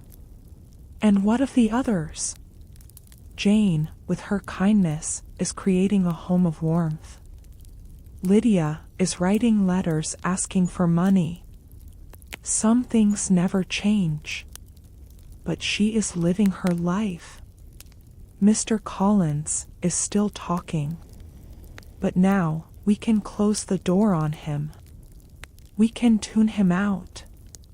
His voice becomes just a murmur in the background, like a bumblebee in a jar. The era itself is like a candle burning down. The wax is pooling. The wick is curling. The flame is getting smaller. Blue at the base, yellow at the tip. It flickers. The shadows in the room grow taller. The Georgian elegance, the high waists, the bowing, the handwritten letters, it is all fading into history. It will be replaced by the Victorian heaviness, by frock coats and crinolines and factories. But in the pages of this book, it remains forever. Frozen in amber. Perfect. Quiet. Untouched. We are closing the book now. The leather cover is heavy. We close it gently. Thump. The story is safe inside. And you? You are safe too. You have traveled back 200 years. You have walked the mud. You have danced the dance. You have felt the cold and the heat. And now you have returned. But you carry the peace of that world with you. The peace of a world without phones. Without notifications. Without urgency. A world where the biggest worry is the rain. A world where a walk in the garden can solve everything. Listen to the silence of your own room. It is the same silence that filled Longbourn at night. The breathing of the house. The settling of the walls. The dark is not empty. It is a blanket. A heavy, velvet blanket pulled up to your chin. Let your breathing slow down. Match the rhythm of the carriage. Rock and sway. Rock and sway. Match the rhythm of the clock. Tick, tock. Match the rhythm of the rain. Tap, tap. The characters are sleeping. Mr. Bennet is asleep in his chair, his book slipping from his hand. Mrs. Bennet is asleep, dreaming of weddings. Elizabeth is asleep, her hand resting in Darcy's. The servants are asleep in the attic. The horses are asleep in the stable, their heads lowered, breathing warm steam into the cold air. The dogs are asleep by the fire. The whole world of 1813 is asleep. And it is time for you to join them. The candle is guttering. It pops once. Pop. And goes out. There is only the dark now. Warm. Safe. Quiet. Dark. Good night, Elizabeth. Good night, Darcy. Good night, Longbourn. Good night to you.